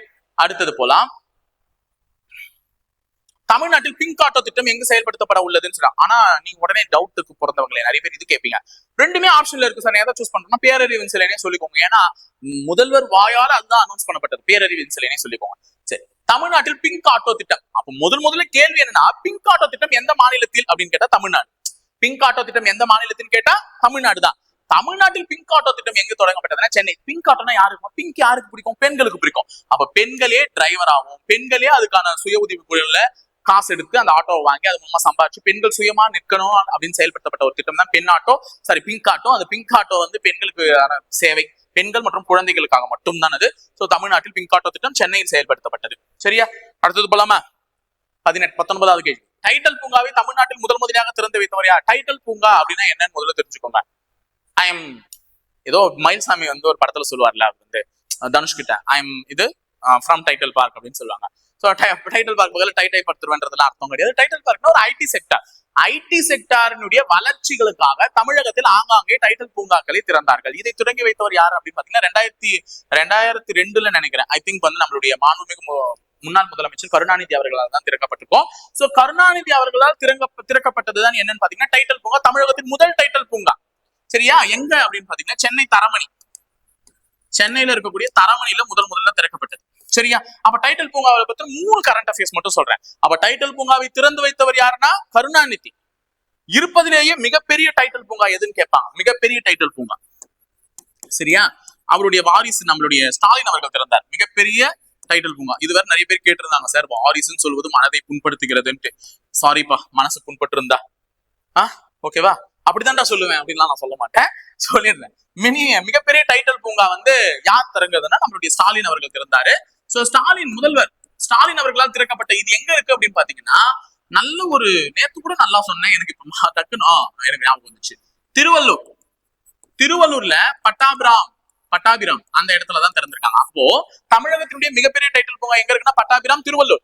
அதே மாதிரி மினி டைட்டில் பூங்கா, தமிழகத்தின் முதல் மினி டைட்டில் பூங்கா சின்னது எங்க திறக்கப்பட்டது? இதுதான் 3 கேள்விதான் இந்த டைட்டில் பூங்கா வச்சு கேட்கணும்னு நினைச்சா கேட்கலாம். விழுப்புரம். அப்போ 3 விஷயம். தமிழகத்தின் முதல் டைட்டில் பூங்கா எங்க திறக்கப்பட்டது? சென்னை தரமணி. யாரால்? கருணாநிதி அவர்களால், முன்னாள் முதல்வர் கருணாநிதி அவர்களால். தற்போதைய முதல்வர் ஸ்டாலின் அவர்களால் திறக்கப்பட்ட டைட்டில் பூங்கா, மிகப்பெரிய டைட்டில் பூங்கா எங்க அப்படின்னு பாத்தீங்கன்னா பட்டாபிராம், திருவள்ளூர் மாவட்டம். சோ அதே மாதிரி தமிழகத்தினுடைய முதல் மினி டைட்டில் பூங்கா எங்க திறக்கப்பட்டதுன்னா விழுப்புரம். சரியா? டைட்டில் பூங்கா என்ன? IT sector. அடுத்து 20வது கேள்விக்கு போயிடலாமா? அமெரிக்காவின் உலக நினைவாற்றல் திறன் போட்டியில் மெமரி லீக் சாம்பியன்ஷிப் 2025 வெற்றி பெற்ற இந்தியர் யாருன்னு திடீர்னு கொஸ்டின் கேட்டாங்கன்னா நமக்கு யார் பேருமே தெரியாது. இந்த பி ஆப்ஷன்ல இருக்க ஒரு பேர் தான் நல்லா தெரியும், பிரக்யானந்தா. சரி, அவனுக்கும் நல்ல மெமரி தானே. விஸ்வநாத ஆனந்த் பேர் கூட தெரியும், துரைமுருகன் பேர்லாம் தெரியாது. இவருக்கு நேத்து நடந்தது தெரியாது, இன்னைக்கு தெரிய போகுது.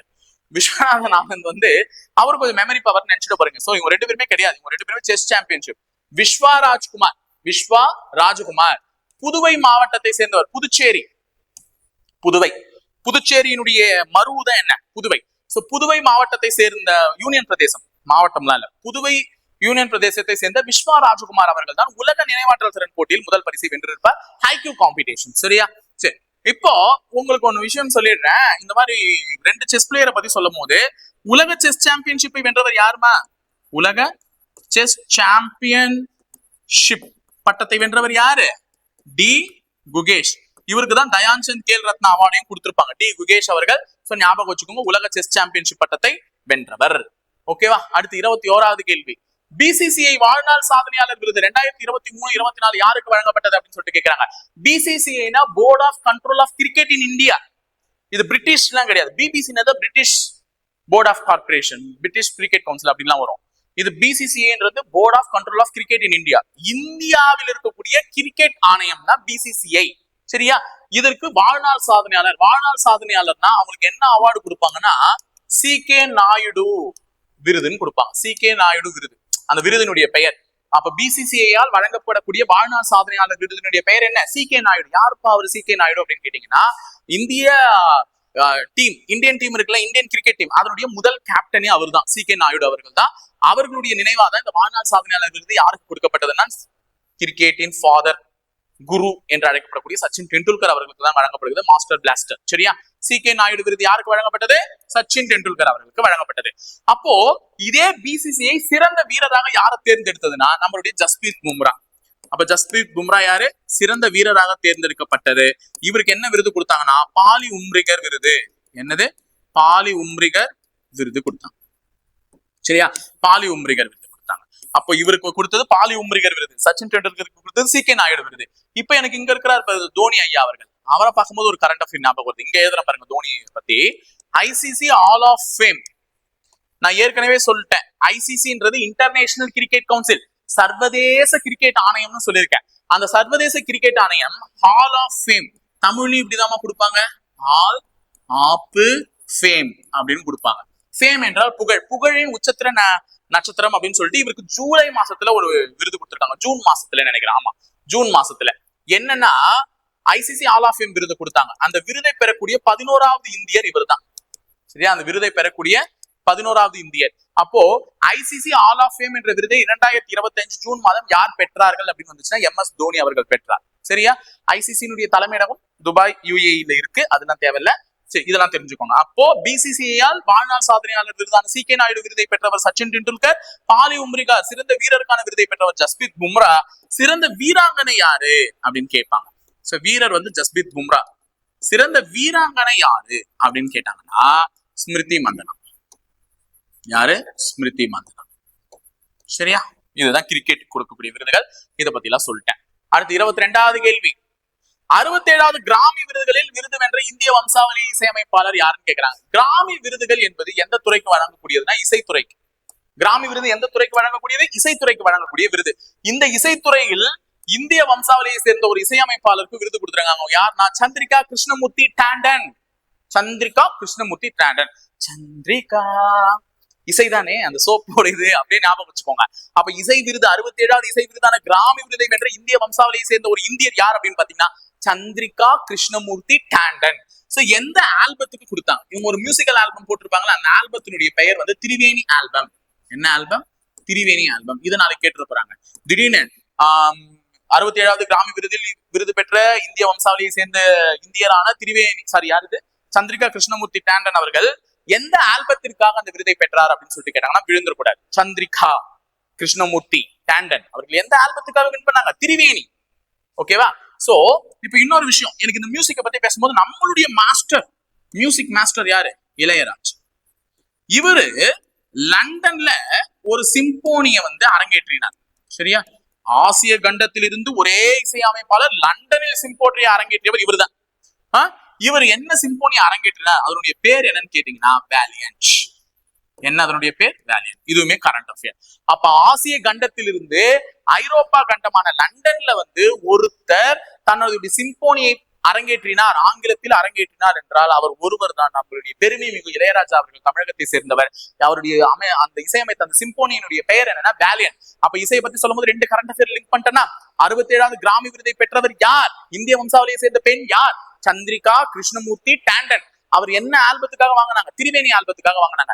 அப்ப லண்டன்ல போயிட்டு ஆசிய கண்டத்துல இருந்து ஒரு இசையமைப்பாளர் இசையமைச்சிருக்காரு ஒரு சிம்போனிக்குன்னா அவர் யாரு? இளையராஜா அவர்கள். எந்த சிம்போனியினுடைய பெயர் என்ன? வேலியன்ட். சரியா? அடுத்து 23வது.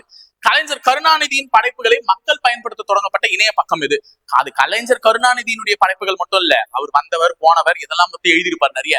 அவருடைய படைப்புகள் மட்டும் இல்ல, சங்க இலக்கிய படைப்புகளையும், சரியா, சங்க இலக்கிய படைப்புகளையும் எதன் மூலமாக மக்கள் அணுகலாம் அப்படின்னு சொல்லிட்டு தமிழக அரசாங்கம் தொடங்கி இருக்குன்னா கலைஞர் கருவூலம். ஏன்னா கருவூலத்துல தானே எல்லாமே இருக்கும். அப்ப கலைஞர் கருவூலம் என்பதுதான் கலைஞர் கருணாநிதியின் படைப்புகளை மக்கள் பயன்படுத்த தொடங்கப்பட்ட இணைய பக்கமாகும். இன்னொரு விஷயத்தையும் சொல்லிடுறேன், கலைஞர் பல்கலைக்கழகம். இதை சொல்லும் போது இதுதான் ஞாபகம் வந்துச்சு. ஏன்னா நேற்று ஒரு அகாடமில ஒருத்தர் ஒரு டெஸ்ட் போட்டாங்க, சரியா? ஒரு பையன், சார் நீங்க கலைஞர் பல்கலைக்கழகம் வேற எங்கேயோ சொன்னீங்க, இவங்க சென்னைன்னு ஆன்சர் கீ கொடுத்துருக்காங்க. அம்மா எதையுமே பிளைண்டா நம்பாதம்மா, இறுதி வாழ்க்கை உனக்கு ரொம்ப முக்கியம். அப்ப அந்த வாழ்க்கையை பயன்படுத்திக்கோ. சோ கலைஞர் பல்கலைக்கழகம் எங்க, நான் தெளிவா சொல்லி நடத்திருக்கேன், கும்பகோணம் அப்படின்னு சொல்லிட்டு. சரியா? எனக்கு இன்ஸ்டால ஒருத்தர் மெசேஜ் பண்றாங்க, இந்த மாதிரி இருக்கே சார், நீங்க கும்பகோணம் சொன்னீங்க, வேற சொன்ன மாதிரி இருக்கு, கும்பகோணம் கூட சொல்ல வேற சொன்ன மாதிரி இருக்கு, இங்க சென்னைன்னு கொடுத்துருக்காங்களே, எனக்கு ஆனா இது சென்னை வராது, கும்பகோணம் தான் இருக்கும்னு நினைக்கிறேன் அப்படின்னு சொன்னாங்க. கும்பகோணம் தான் சரி. ஆன்சர் கீழ கொடுக்கறது எல்லாமே நம்பிடாதீங்க.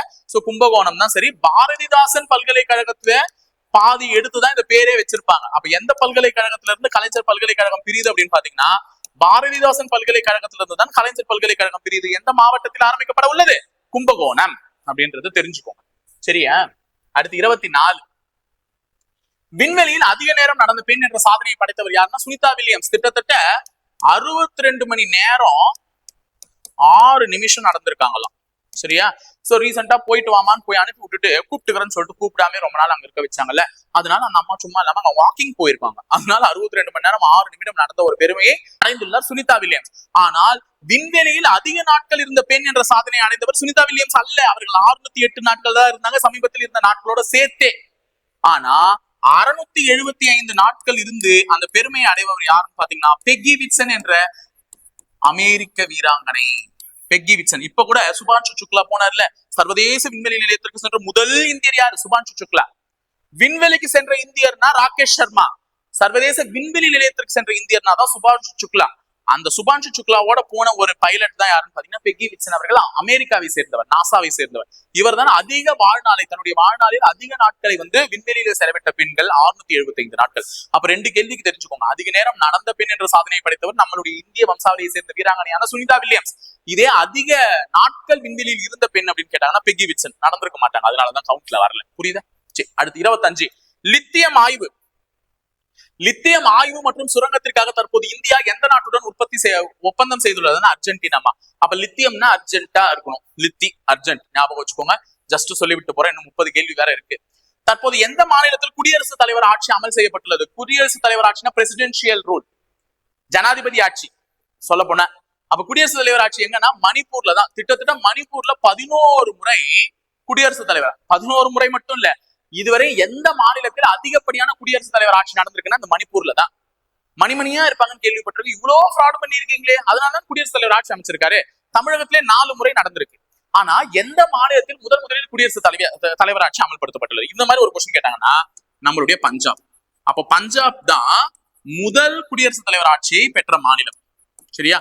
அப்ப குடியரசுத் தலைவர் ஆட்சியை பெற்ற மாநிலங்கள்ல முதல் இடத்துல இருக்கிறது எது? பஞ்சாப். சரியா? பஞ்சாப் தான் முதல். ஆனால் அதிக முறை குடியரசுத் தலைவர் ஆட்சியை பெற்றது எதுன்னு கேட்டீங்கன்னா மணிப்பூர், அதிக முறை. சரியா? இப்ப எனக்கு இங்க மிசோரம் பார்க்கும்போது ஒரு கரண்ட் அஃபேர் ஞாபகம் வருது. என்னன்னா, முழு கல்வியறிவு பெற்ற மாநிலம், முதல் மாநிலம், முழு கல்வியறிவு பெற்ற முதல் மாநிலம் எதுனா நம்மளுடைய மிசோரம். டிஜிட்டல் கல்வியறிவு பெற்றதுதான் கேரளா. மிசோரம் முழு கல்வியறிவு பெற்ற முதல் மாநிலம். 2வது கோவா, 3வது திரிபுரா, அதெல்லாம் வந்துருச்சு. ஆனா முதல் மாநிலம் தான் நமக்கு ரொம்ப முக்கியம், மிசோரம். சரியா? அடுத்தது, வெள்ளை புலிகளுக்கான பிரத்யேக வளர்ப்பு மையம் எங்க அமைக்கப்பட உள்ளது? புலினாலே இவங்கதான். அதுல வெள்ளை புலியா இருந்தா என்ன, கருப்பு புலியா இருந்தா என்ன, கொட்டை எடுத்ததா இருந்தா என்ன, கொட்டை எடுக்காததா இருந்தா என்ன, மத்திய பிரதேசம். புலி என்றாலே மத்திய பிரதேசம் தான். சோ வெள்ளை புலிகளுக்கான பிரத்யேக வளர்ப்பு மையம் எங்க அமைக்கப்பட்டுள்ளதுன்னா மத்திய பிரதேசம். ஏன்னா மத்திய பிரதேசம் தான் புலிகளின் நகரம் என்று அழைக்கப்படக்கூடியது. ஏன் அப்படின்னு சொல்றாங்க அப்படின்னு பாத்தீங்கன்னா, கிட்டத்தட்ட இந்தியாவுல 58 புலிகள் காப்பகம் இருக்கு. எத்தனை புலிகள் காப்பகம் இருக்கு? 58 புலிகள் காப்பகம் இருக்கு. அந்த 58 புலிகள் காப்பகத்துல 9 புலிகள் காப்பகத்தை தன் அகத்தே கொண்டுள்ளது எதுன்னு பாத்தீங்கன்னா மத்திய பிரதேசம் தான். சரியா? மத்திய பிரதேசத்துக்கிட்டே 9 புலிகள் காப்பகம் இருக்கு. ஏன்னா சமீபத்துல இணைத்த 3 புலிகள் காப்பகங்கள்ல 2 புலிகள் காப்பகம் மத்திய பிரதேசம் தான். அது என்னன்றத சொல்லிடுறேன். மாதவ் புலிகள் காப்பகம், மாதவ் புலிகள் காப்பகம், இதுதான் இந்தியாவினுடைய 58வது புலிகள் காப்பகம். 57வது எதுன்னு பாத்தீங்கன்னா ரதபானி புலிகள் காப்பகம். இது ரெண்டுமே எங்க இருக்குன்னா மத்திய பிரதேசத்துலதான் இருக்கு. அப்போ சமீபத்துல இணைக்கப்பட்டது 3 புலிகள் காப்பகம். இது ஒண்ணு, அது ஒண்ணு. என்னென்ன? மாதவ் ஒண்ணு, ரதபானி ஒண்ணு, ரெண்டுமே மத்திய பிரதேசம் தான். இன்னொன்னு வந்து குரு காசிதாஸ். குரு காசிதாஸ் குரு காசிதாஸ் புலிகள் காப்பகம். சோ இது 56வது. இது எங்க இருக்குன்னு பாத்தீங்கன்னா சத்தீஸ்கர். எங்க இருக்கு? சத்தீஸ்கர்ல இருக்கு. சரியா? சரி. வேற என்ன சொல்லலாம்? வேற வேணாம், போதும் இதுவே நிறைய சொல்லிட்டேன்னு நினைக்கிறேன். இன்னமும் 2 பாயிண்ட் இருக்கு, வேண்டாம், எனக்கு டயர்டாவது, உங்களுக்குமே டயர்டாகுது. அடுத்து 15வது ஏரோ இந்தியா விமான சாகச நிகழ்ச்சி மற்றும் கண்காட்சி எங்கு நடைபெற உள்ளது? ஏரோ இந்தியானா இந்த வான்வெளியில வந்து விண்வெளி அந்த ஏரோப்ளேன் ஓட்டுறவங்க, அந்த பைலட்ஸ் எல்லாம் இருக்காங்களா, அவங்க சாதனை பண்ணி காமிப்பாங்க, கலர் கலரா பொடி தூவி டப்படப்பட. ஓகேவா? அது எங்க நடந்ததுன்னா பெங்களூர்ல நடந்தது. சரியா? 15வது ஏரோ இந்தியா விமான சாகச கண்காட்சி. நம்ம அக்டோபர் மாசம் தெரியுமா, போன அக்டோபர்ல, அப்போ விமானப்படை தினம் வந்து வரும் 8ஆம் தேதி. அப்போ ஒரு ஷோ வந்து ஹேர் ஷோ வந்து இங்க நடத்தணும், சென்னையில நடத்தணும். மெரினா கடற்கரையில நிறைய பேர் முட்டி மோதி செத்தும் போனாங்க, தெரிஞ்சிருக்கோம். இது 15வது ஏரோ இந்தியா விமான சாகச நிகழ்ச்சி பெங்களூர்ல நடந்தது, தெரிஞ்சு வச்சுக்கோங்க. அடுத்து 29வது கேள்வி, இந்தியாவின் முதல் வனவிலங்கு உயிரி வங்கி எங்கு திறக்கப்பட்டதுன்னு கேக்குறாங்க. அப்ப இந்தியாவினுடைய முதல் வனவிலங்கு உயிரி வங்கி, ரொம்ப ரொம்ப முக்கியமான கொஸ்டின், நம்மளுடைய டார்ஜிலிங் உயிரியல் பூங்கால தான் திறந்திருக்காங்க. இது எங்க இருக்கு அப்படின்னு பாத்தீங்கன்னா நம்ம எல்லாருக்குமே தெரியும், மேற்கு வங்கத்துல இருக்கு. ஓகேவா? அப்ப டார்ஜிலிங் உயிரியல் பூங்கா எங்க இருக்குன்னா மேற்கு வங்கத்துல இருக்கு. சோ இதுதான் இந்தியாவில் தொடங்கப்பட்ட முதல் வன உயிரி வங்கி. சரியா? அடுத்தது, சர்வதேச விண்வெளி மையம் செல்லும் முதல் இந்திய விண்வெளி வீரர் யார்? ஊருக்கே தெரிஞ்ச விஷயம், இப்பதான் நம்ம சொன்னோம். அப்ப நல்லா ஞாபகம் வச்சுக்கோங்க, சர்வதேச விண்வெளி மையம் செல்லும் முதல் இந்திய வீரர் யாருன்னா சுபான்ஷு சுக்லா. விண்வெளிக்கு சென்றவர் யார் அப்படின்னு மட்டும் கேட்பான், மொட்டுக்கட்டியா. விண்வெளிக்கு சென்ற முதல் இந்திய வீரர், விண்வெளிக்கு சென்ற முதல் இந்திய வீரர், இந்த மாதிரி மொட்டைக்கட்டையை கேட்டா ராகேஷ் சர்மா. ஏன்னா 1984 போயிட்டு இருப்பாங்க. ராகேஷ் சர்மா 1984.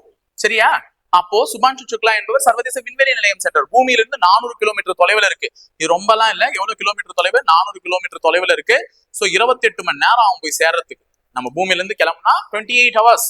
என்ன சார் சொல்றீங்க? இங்க இருந்து 400 கிலோமீட்டர்ஸ், அங்க இருக்கக்கூடிய நெல்லைக்கு நான் சீக்கிரம் போயிடுறேன், அது லேட் ஆகாது. எங்க போறேன்? நீ போறது பஸ், ட்ரெயின், அது இல்லையா, அது வேற இல்லையா, அது ராக்கெட். கொஞ்சம் கொஞ்சமா அங்க போயிட்டு சுத்திட்டு தான் போகும். அப்ப சுபான்ஷு சுக்லா என்பவர் சர்வதேச விண்வெளி மையம் சென்ற முதல் இந்திய வீரர். இந்த 4 பேரோட பேர் ஞாபகம் வச்சுக்கோங்க. அங்கத் பிரதாப், பிரசாந்த் நாயர், அஜித் கிருஷ்ணன் மற்றும் சுபான்ஷு சுக்லா. இவர்கள் தான் இந்தியாவின் சார்பில் விண்வெளிக்கு அனுப்பணும்னு திட்டம் போட்டிருக்கக்கூடிய ககன்யான் திட்டத்தினுடைய 4 பைலட்ஸ். ஓகேவா? அப்ப ககன்யான் திட்டம் என்பது இந்தியா சார்பில் வந்து எங்க போறது? விண்வெளிக்கு செல்லக்கூடிய திட்டம். இதுல இருக்கக்கூடிய 4 பேர், அந்த 4 பைலட்டுடைய பேர் தான் இங்க கொடுக்கப்பட்டிருக்கு. பிரசாந்த் நாயர், அஜித் கிருஷ்ணன், அங்கத் பிரதாப், சுபான்ஷு சுக்லா. சோ சுபான்ஷு சுக்லா எந்த மாநிலத்தை சேர்ந்தவர்? யூபி, லக்னோ. அதுவும் கேட்பாங்க, திடீர்னு கேட்டாங்கன்னா சொல்லிடு, தென்னைக்கிற போறீங்க. சரியா? 31 2025 ஐசிசி மகளிர் அண்டர் 19 T20 உலகக்கோப்பை போட்டியில் வெற்றி பெற்ற அணி அது நம்ம இந்தியா தான். ஓகேவா? அண்டர் 19 T20 மகளிர் உலகக்கோப்பைமா வெற்றி பெற்றது யாருன்னா இந்தியா. சரியா? அடுத்து 32 ஆசிய ஸ்னூக்கர் சாம்பியன்ஷிப். இந்த விளையாட்டு வந்துச்சுனாலே, இந்த ஸ்னூக்கர் அப்படின்ற விளையாட்டு வந்துச்சுனாலே கண்ணை மூடிட்டு பங்கஜ் அத்வானி கொடுங்க, மேக்ஸிமம் அவர் தான் வின் பண்ணிருப்பார். சரியா? பங்கஜ் அத்வானி எந்த விளையாட்டுடன் தொடர்புடைய ஸ்னூக்கர். 33 ஸ்மார்ட் காவலன் செயலி. காவலன் ஆப்னு கேள்விப்பட்டிருக்கீங்களாமா? காவலன் தமிழக அரசா காவல்துறையால் ஏற்படுத்தப்பட்ட ஆப், காவலன் ஆப். இது எதுக்கு அப்படின்னு பாத்தீங்கன்னா ரோந்து நடவடிக்கைகளை கண்காணித்தல். இந்த ஆப்பினுடைய இது எப்பயோ ஆரம்பிச்சுட்டாங்க. நாட்டிலேயே மிக சிறந்த செயலி, சிறந்த ஆப்பா தேர்ந்தெடுக்கப்பட்டிருக்கு. சிறந்த செயலியாக தேர்வு இதுதான். இந்த ஆப்பை தான் சிறந்த செயலியாக தேர்வு செஞ்சிருக்காங்க. சோ அதனால இதனுடைய நோக்கம் என்னன்னா ரோந்து நடவடிக்கைகள் கண்காணித்தல். இரவு சமயத்துல வந்து ரோட்லயும் சரி எங்கேயும் சரி எங்கன்னா வந்து போலீஸ் பேட்ரோல் ஆக்டிவிட்டிஸ் எப்படி இருக்கு, அங்க இருக்காங்களா போலீஸ், இல்ல அங்க இருக்காங்களா அப்படின்னு சொல்லிட்டு கண்காணிக்கிறது தான் அந்த காவலன் ஆப்பினுடைய முக்கிய நோக்கம். அதனாலதான் நாட்டின் சிறந்த செயலியாக தேர்ந்தெடுக்கப்பட்டுள்ளது. சரியா? அடுத்து 34 என்ன சொல்லியிருக்காங்க? இந்தியாவின் முதல் ஏஐ பல்கலைக்கழகம். இப்பதான் ஏஐ செயற்கை நுண்ணறிவு உச்சி மாநாடு எங்க நடந்ததுன்னு சொன்ன பிரான்ஸ். இங்க என்ன சொல்லியிருக்காங்கன்னா இந்தியாவினுடைய முதல் ஏஐ பல்கலைக்கழகம், ஏஐ யூனிவர்சிட்டி எங்கன்னா மகாராஷ்டிரா மும்பை இருக்கக்கூடிய இடம். அங்கதான் பணக்காரர்கள் அதிகமா இருப்பாங்க, ஏஐ டெக்னாலஜி வச்சு படிப்பாங்க. ஒண்ணு இல்ல, அந்த பல்கலைக்கழகத்தில் இருக்கக்கூடிய எல்லா கோர்ஸ்லயுமே ஏஐ டெக்னாலஜி பில்ட் ஆயிருக்கும், அவ்வளவுதான். சோ மகாராஷ்டிரா. சரியா? ஏஐ டீச்சர் யாரு? தமிழகத்தின் முதல் ஏஐ டீச்சர் மார்க்ரெட், ராமநாதபுரம். இந்தியாவின் முதல் AI teacher Iris, Kerala. So ஞாபகம் வந்துதான் வரணும். அடுத்தது செர்னோபில் அணுமின் நிலையம் எந்த நாட்டில் அமைந்துள்ளது? உடனே போடுறா ரஷ்யாவை. ஏன்னா நான் படிக்கலையே ஸ்கூல் புக்ல அப்படின்னு நினைச்சீங்கன்னா தப்பு. உக்ரைன்ல இருக்கு. என்ன சார் சொல்றீங்க? ஆமா, செர்னோபில் அணு உலை விபத்து ஏற்பட்டது ரஷ்யாவில தான் நான் படிச்சிருக்கேன்னா, ஆமாமா, பார்டர் ஆஃப் ரஷ்யா, ஆனா இருப்பது என்னவோ உக்ரைன்ல தான் இருக்கு. அப்ப செர்னோபில் அணுமின் நிலையம் அமைந்துள்ளதுதான் கேட்டிருக்கேன். எங்க விபத்து ஏற்பட்டதெல்லாம் கேட்கலாம். அப்ப செர்னோபில் அணுமின் நிலையம் எங்க அமைந்துள்ளது அப்படின்னு கேட்டிருக்காங்கன்னா உக்ரைன். இப்ப நான் உங்களுக்கு இந்த கொஸ்டின் நிறைய விஷயத்த சொல்ல போறேன். நாட்டில் ஏற்படக்கூடிய முக்கிய போர்கள் வந்து ரொம்ப ரொம்ப ஞாபகம் வச்சுக்கணும். இந்த உக்ரைனும் ரஷ்யாவும் ரொம்ப போர் பண்ணிட்டு இருந்தாங்க. அப்போ இந்த ரெண்டு பேருக்கு வந்து போர், உக்ரைன் ரஷ்யா, இந்த ரெண்டு பேருக்கு இப்ப போர். யாரு? Iran Israel. சரியா? ஈரானுக்கும் இஸ்ரேலுக்கும் போரு, இதுக்கும் போரு. இப்போ இந்த மாதிரி கேட்கும்போது கண்டிப்பா அதனுடைய தலைநகரங்கள் கேட்கிறாங்க. உக்ரைனுடைய தலைநகரம் என்ன? கியூ. ரஷ்யாவினுடைய தலைநகரம் என்ன? மாஸ்கோ. அப்ப ஈரானுக்கு என்ன? தெஹ்ரான். பேர்லயே வருது பாரு, ஈரான் தெஹ்ரான். இஸ்ரேலுக்கு என்ன? ஜெருசலேம். இஸ்ரேலுக்கு என்ன? ஜெருசலேம். இதெல்லாம் இதனுடைய தலைநகரம். சரியா? அப்போ திடீர்னு இந்த போர் நடக்கிறத வச்சு கேட்பாங்க. இப்ப இன்னொரு ஒரு விஷயம், இந்த போர் நடக்கும்போது அங்க போய் இந்தியாக்காரங்க மாட்டிக்குவானுங்க. படிக்க போனவங்க, வேலைக்கு போனவங்க எல்லாம் மாட்டிக்குவாங்க. உடனே இல்ல, ஐயோ எங்க நாடே எங்களை காப்பாத்துக்கு, எங்க போரு குண்டு போடுறாங்கன்னு சொல்லிட்டு கேட்போம். அப்ப இந்திய அரசாங்கம் என்ன பண்ணும்? ஏய், எங்க மக்கள் மேல எதனா ஒன்னாச்சு அவனுக்கு செத்தடா அப்படின்னு சொல்லிட்டு இந்திய அரசாங்கம் ஒரு ஆபரேஷன் ஆரம்பிச்சு அங்க இருக்கக்கூடிய இந்தியர்களை மீட்டெடுத்து வரும். அப்படி உக்ரைன் நாட்டுல போர் நடக்கும் போது அங்க இருக்கக்கூடிய இந்தியர்களை மீட்டெடுத்து வந்தக்கூடிய ஆபரேஷனுடைய பேர் என்னன்னா ஆபரேஷன் கங்கா. ஆபரேஷன் கங்கா. அப்ப ஆபரேஷன் கங்கா என்பது உக்ரைன் நாட்டிலிருந்து இந்தியர்களை மீட்டெடுத்து வருவதற்காக. அப்ப ஈரான் நாட்டில் இந்த போர் வந்து மீட்டெடுப்பதற்கு என்ன ஆபரேஷன் இப்போ ஆரம்பிச்சிருக்குன்னா, இது recent current affair. Operation Sindoor. நல்லா ஞாபகம் வச்சுக்கோங்க. ஆபரேஷன் சிந்தூர் வேற, இது வெறும் சிந்து. ஆபரேஷன் சிந்தூர் என்பது பஹல்காம் அட்டாக். நல்லா ஞாபகம் வச்சுக்கோங்கம்மா, 2 அட்டாக் இருக்கு. ஆபரேஷன் சிந்தூர், இன்னொன்னு ஆபரேஷன் மகாதேவ். இது ரெண்டுமே பஹல்காம் அட்டாக்கு தான். இது ரெண்டுமே என்னது? பஹல்காம் அட்டாக். அப்ப பஹல்காமே பாகிஸ்தான் தீவிரவாதிகள் முற்றுகையிட்டு செய்த ஒரு போருக்காக இந்திய அரசாங்கத்தால் பதிலடி கொடுக்கப்பட்டது 2 ஆபரேஷன். ஒன்னு ஆபரேஷன் சிந்தூர், இன்னொன்னு ஆபரேஷன் மகாதேவ். புரியுதா? 2 ஆபரேஷன் இருக்கு, ரெண்டுமே வந்து பஹல்காம் அட்டாக்கு. இப்ப ஆபரேஷன் வெறும் சிந்துன்றது ஈரான் நாட்டிலிருந்து இந்தியர்களை மீட்டெடுப்பதற்கு. ஆபரேஷன் கங்கா என்பது உக்ரைன் நாட்டிலிருந்து இந்தியர்களை மீட்டெடுப்பதற்கு. சரியா? இப்ப இன்னொரு ஆபரேஷன் சொல்லலாமா? சார் நீங்க சொல்றத பார்த்தா எம்மூலையில ஆபரேஷன் பண்ணி எவ்வளவு டேட்டா இருக்குன்னு பாக்குற மாதிரி இருக்கேன்னு கேக்குறீங்க, தெரியுது. ஆனா சொல்லிதான் ஆகணும். என் மீதி எல்லா ஆபரேஷனையும் சொல்லிடுறேன். இன்னொரு ஆபரேஷன் திரை நீக்கு. இது நம்ம போலீஸ், தமிழக போலீஸ். ஆபரேஷன் திரை நீக்கு என்பது தமிழ்நாடு போலீஸ் ஆரம்பிச்சதுமா. தமிழ்நாடு போலீஸ் வந்து ஆரம்பிச்சு சைபர் குற்றங்களுக்கு எதிராக ஆரம்பிச்சு. சைபர் குற்றங்கள் 2 ஆபரேஷன் இருக்கு சைபர் குற்றங்களுக்கு தமிழக போலீஸால. ஒன்னு ஆபரேஷன் திரை நீக்கு, இன்னொன்னு ஆபரேஷன் ஹைட்ரா. Operation hydra. இன்னொன்னு நான் மியான்மர் எல்லாம் சொல்லல. மியான்மர்ல 2 ஆபரேஷன் இருக்கு. ஒன்னு ஆபரேஷன் கருணா, இன்னொன்னு ஆபரேஷன் பிரம்மா. இதையும் நான் வாயில சொல்லிட்டு எழுதி வச்சுக்கோங்க. மியான்மர் நாட்டுக்கு இந்தியா செய்த 2 உதவிகள். ஒன்னு ஆபரேஷன் கருணா. ஆபரேஷன் கருணா என்பது மோச்சா புயலால் பாதிக்கப்பட்டவர்கள். மியான்மரை வந்து மோச்சா புயல்னு ஒரு பெரிய புயல் தாக்கிடுச்சு. அதனால் பாதிக்கப்பட்டவர்களுக்கு வந்து அந்த சாப்பாடு, துணிமணி எல்லாம் கொடுக்கிறது வந்து ஆபரேஷன் கருணா. ஏன்னா கருணைப்பட்டு கொடுத்திருக்கும் மியான்மருக்கு. அதே மாதிரி ஆபரேஷன் பிரம்மா என்பது மியான்மர் நாட்டில் ஏற்பட்ட பூகம்பத்தால் பாதித்தவர்களை திரும்பி கொண்டு வருவதற்கு. இது ரெண்டுமே நான் சொல்லல, அதையும் ஞாபகம் வச்சுக்கோங்க. இன்னும் நிறைய ஆபரேஷன் இருக்கு, சும்மா சொல்றதோ ஞாபகம் வரதோ சொல்றேன். அடுத்து 36, சர்வதேச விண்வெளி நிலையத்திற்கு செல்லும் முதல் மாற்றுத்திறனாளியார். இப்பதான் சுபான்ஷு சுக்லா வந்து விண்வெளி வீரர் இந்தியான்னு சொன்னேன். இவர் வந்து ஜான் மெக்ஃபால், மாற்றுத்திறனாளி. இவர் எந்த நாட்டை சேர்ந்தவர்னா யூகேவை சேர்ந்தவர், யுனைடெட் கிங்டம்.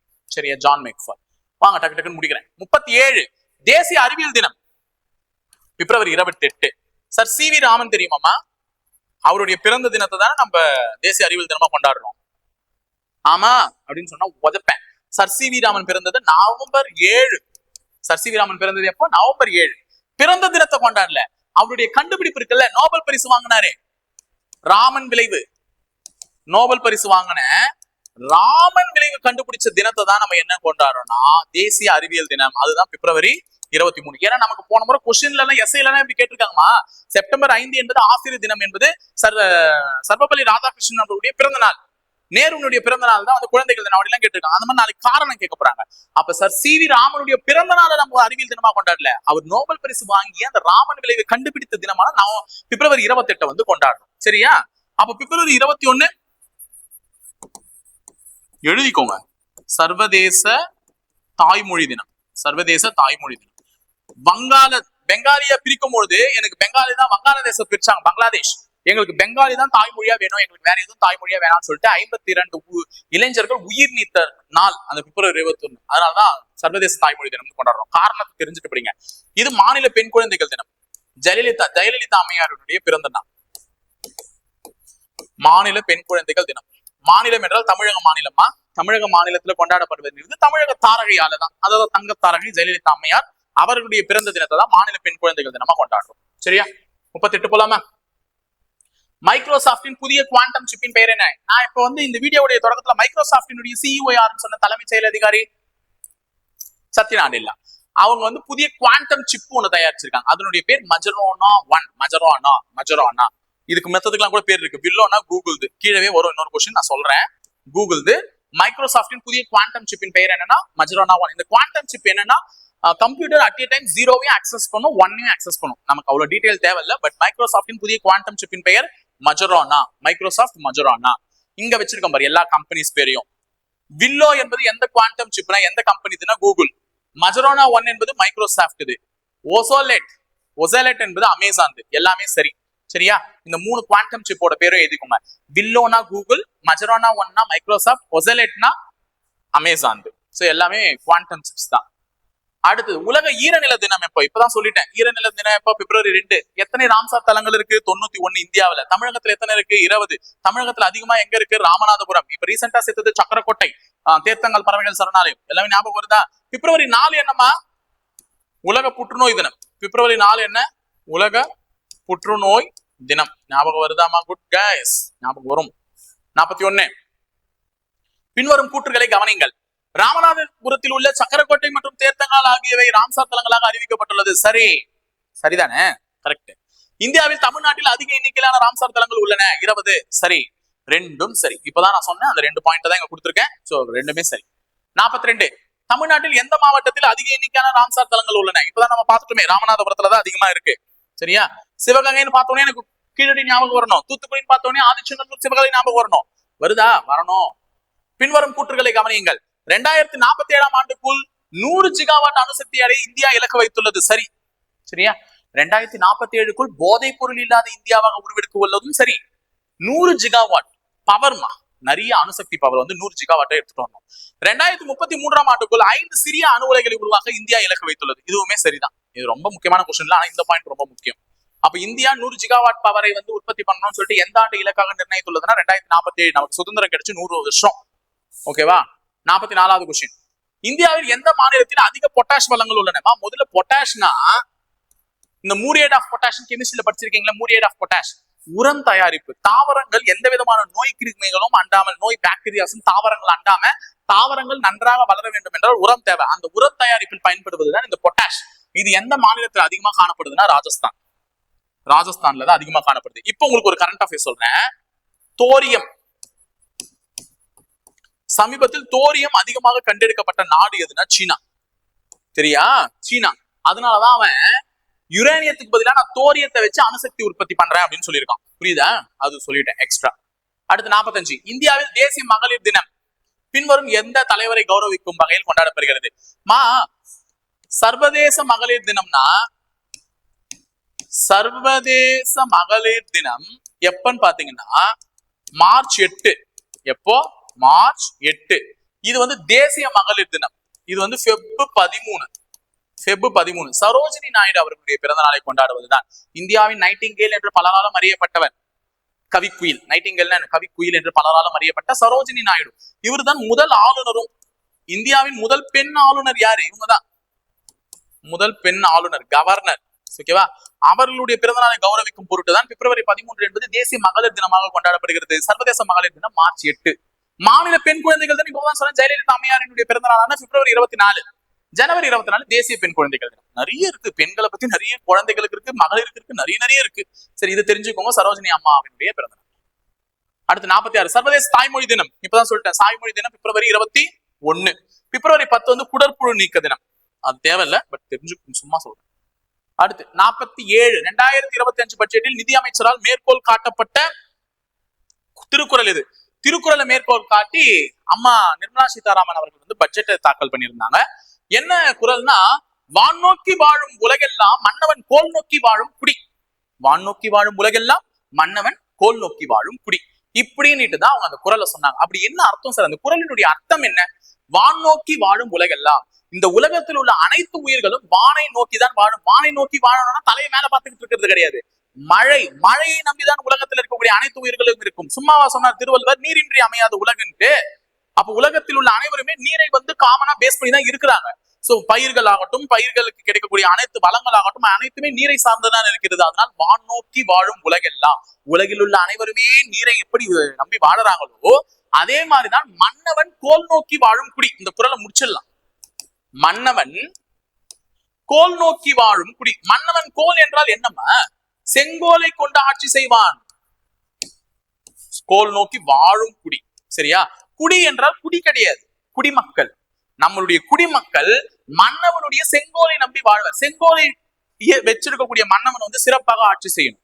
ஏன்னா மன்னவர்கள் கிட்ட செங்கோல் கொடுத்திருப்பாங்க. செங்கோலை யாருக்காகவும் வணங்கக்கூடாது.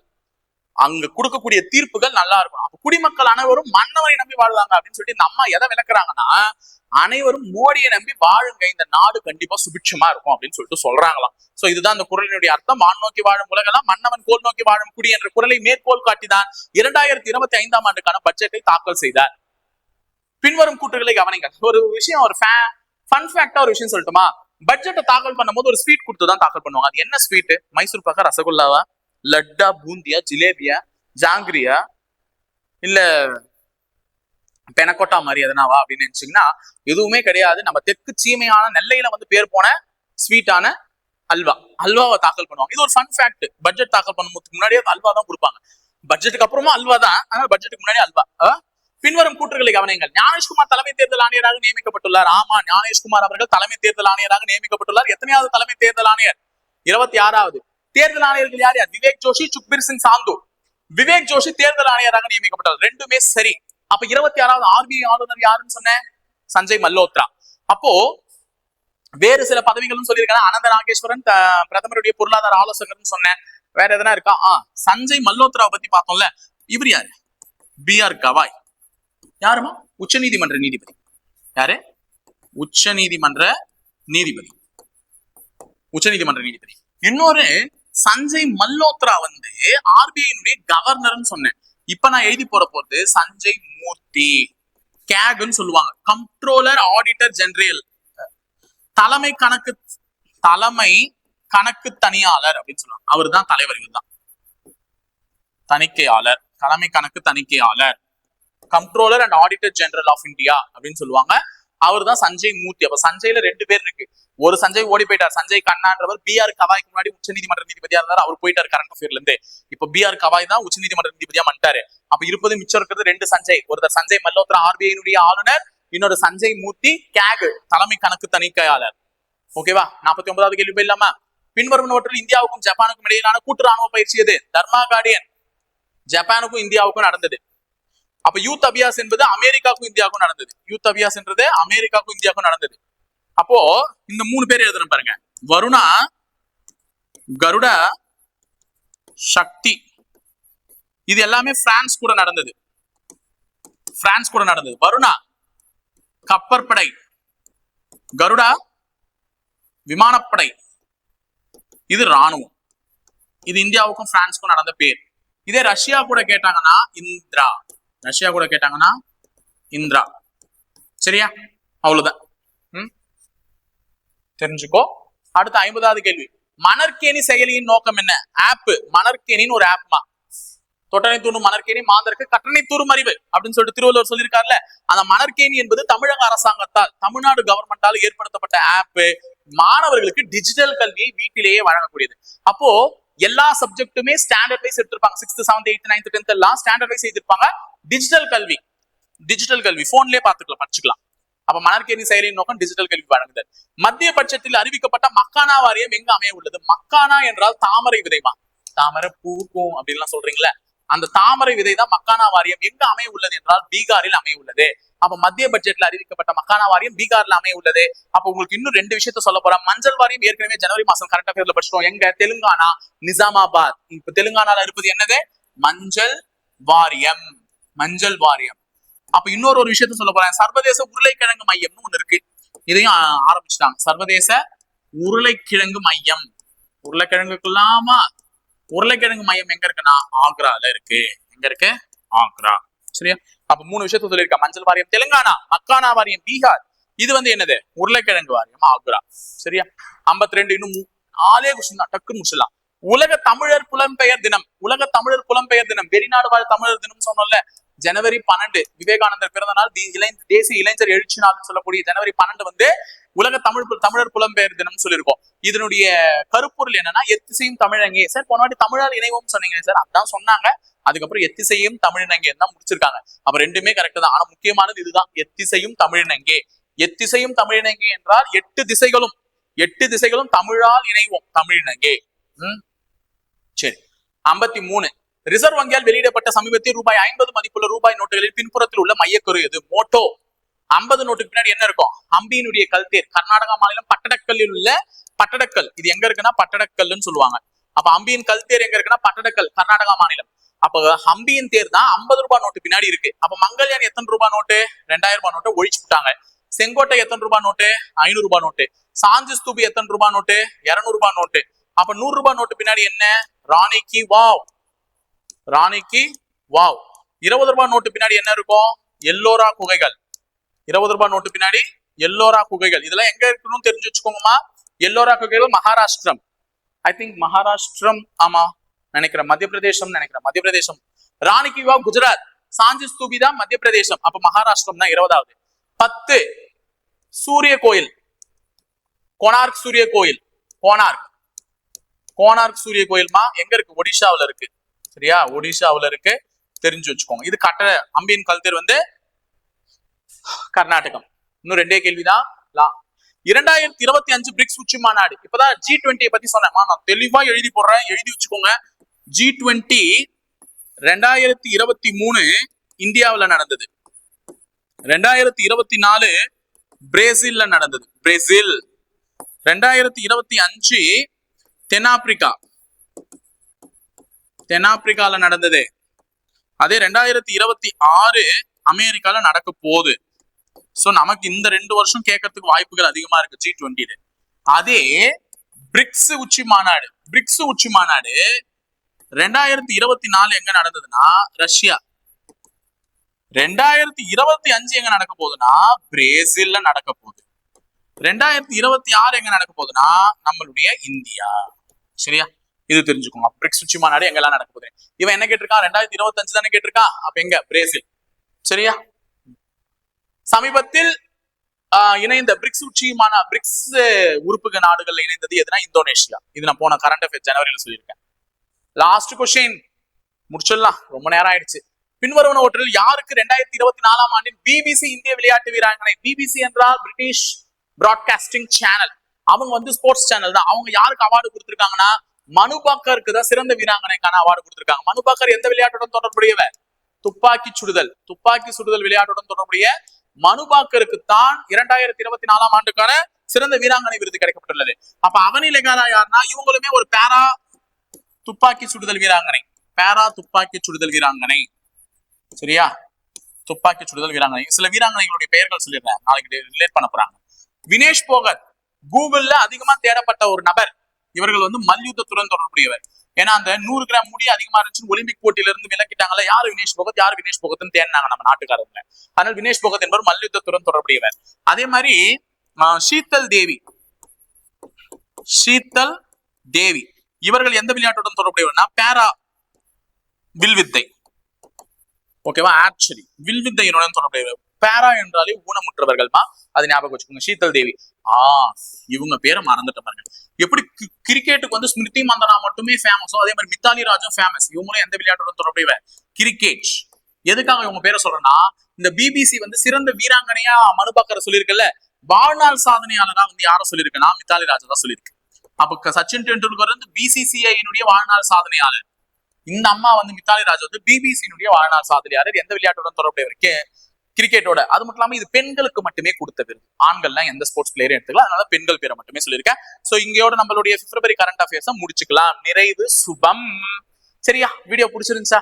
கண்டிப்பா என்னால முடிஞ்ச எஃபர்ட் போட்டு நான் என்னெல்லாம் லிங்க் பண்ண முடியுமோ லிங்க் பண்ணிருக்கேன். உங்களுடைய டைமை நான் எக்காரணத்துக்கு ஒண்ணு வேஸ்ட் பண்ணல. நிறைய விஷயத்த ஷேர் தான் பண்ணிருக்கேன், சொல்லி தான் கொடுத்துருக்கேன். என் கூட ஸ்பெண்ட் பண்ண இந்த 1 hour உங்களுக்கு கண்டிப்பா வந்து வேஸ்ட் ஆயிருக்காதுன்னு நம்புறேன். நீங்களும் நம்புவீங்க. சோ என்ன நம்பி இருக்கீங்க, அதனால நான் என்னால முடிஞ்சதை உங்களுக்கு கொடுத்துதான் ஆகணும், கொடுத்துட்டு தான் இருக்கேன். சோ இந்த வீடியோ பிடிச்சிருந்துச்சுன்னா ஒரு லைக் போட்டு ஒரு ஹார்ட் போட்டு போங்க. ரொம்ப பிடிச்சிருக்கு சார் அப்படின்னு சொல்லிட்டு போங்க. நானும் ரொம்ப சந்தோஷத்தோட அடுத்தடுத்த வீடியோல வந்து மோட்டிவோட நிறைய விஷயத்தை செய்வேன். சோ இணைந்திருங்க, தொடர்ந்து பயணிப்போம். முப்படை பயிற்சி மையத்தோட. நன்றி, வணக்கம்.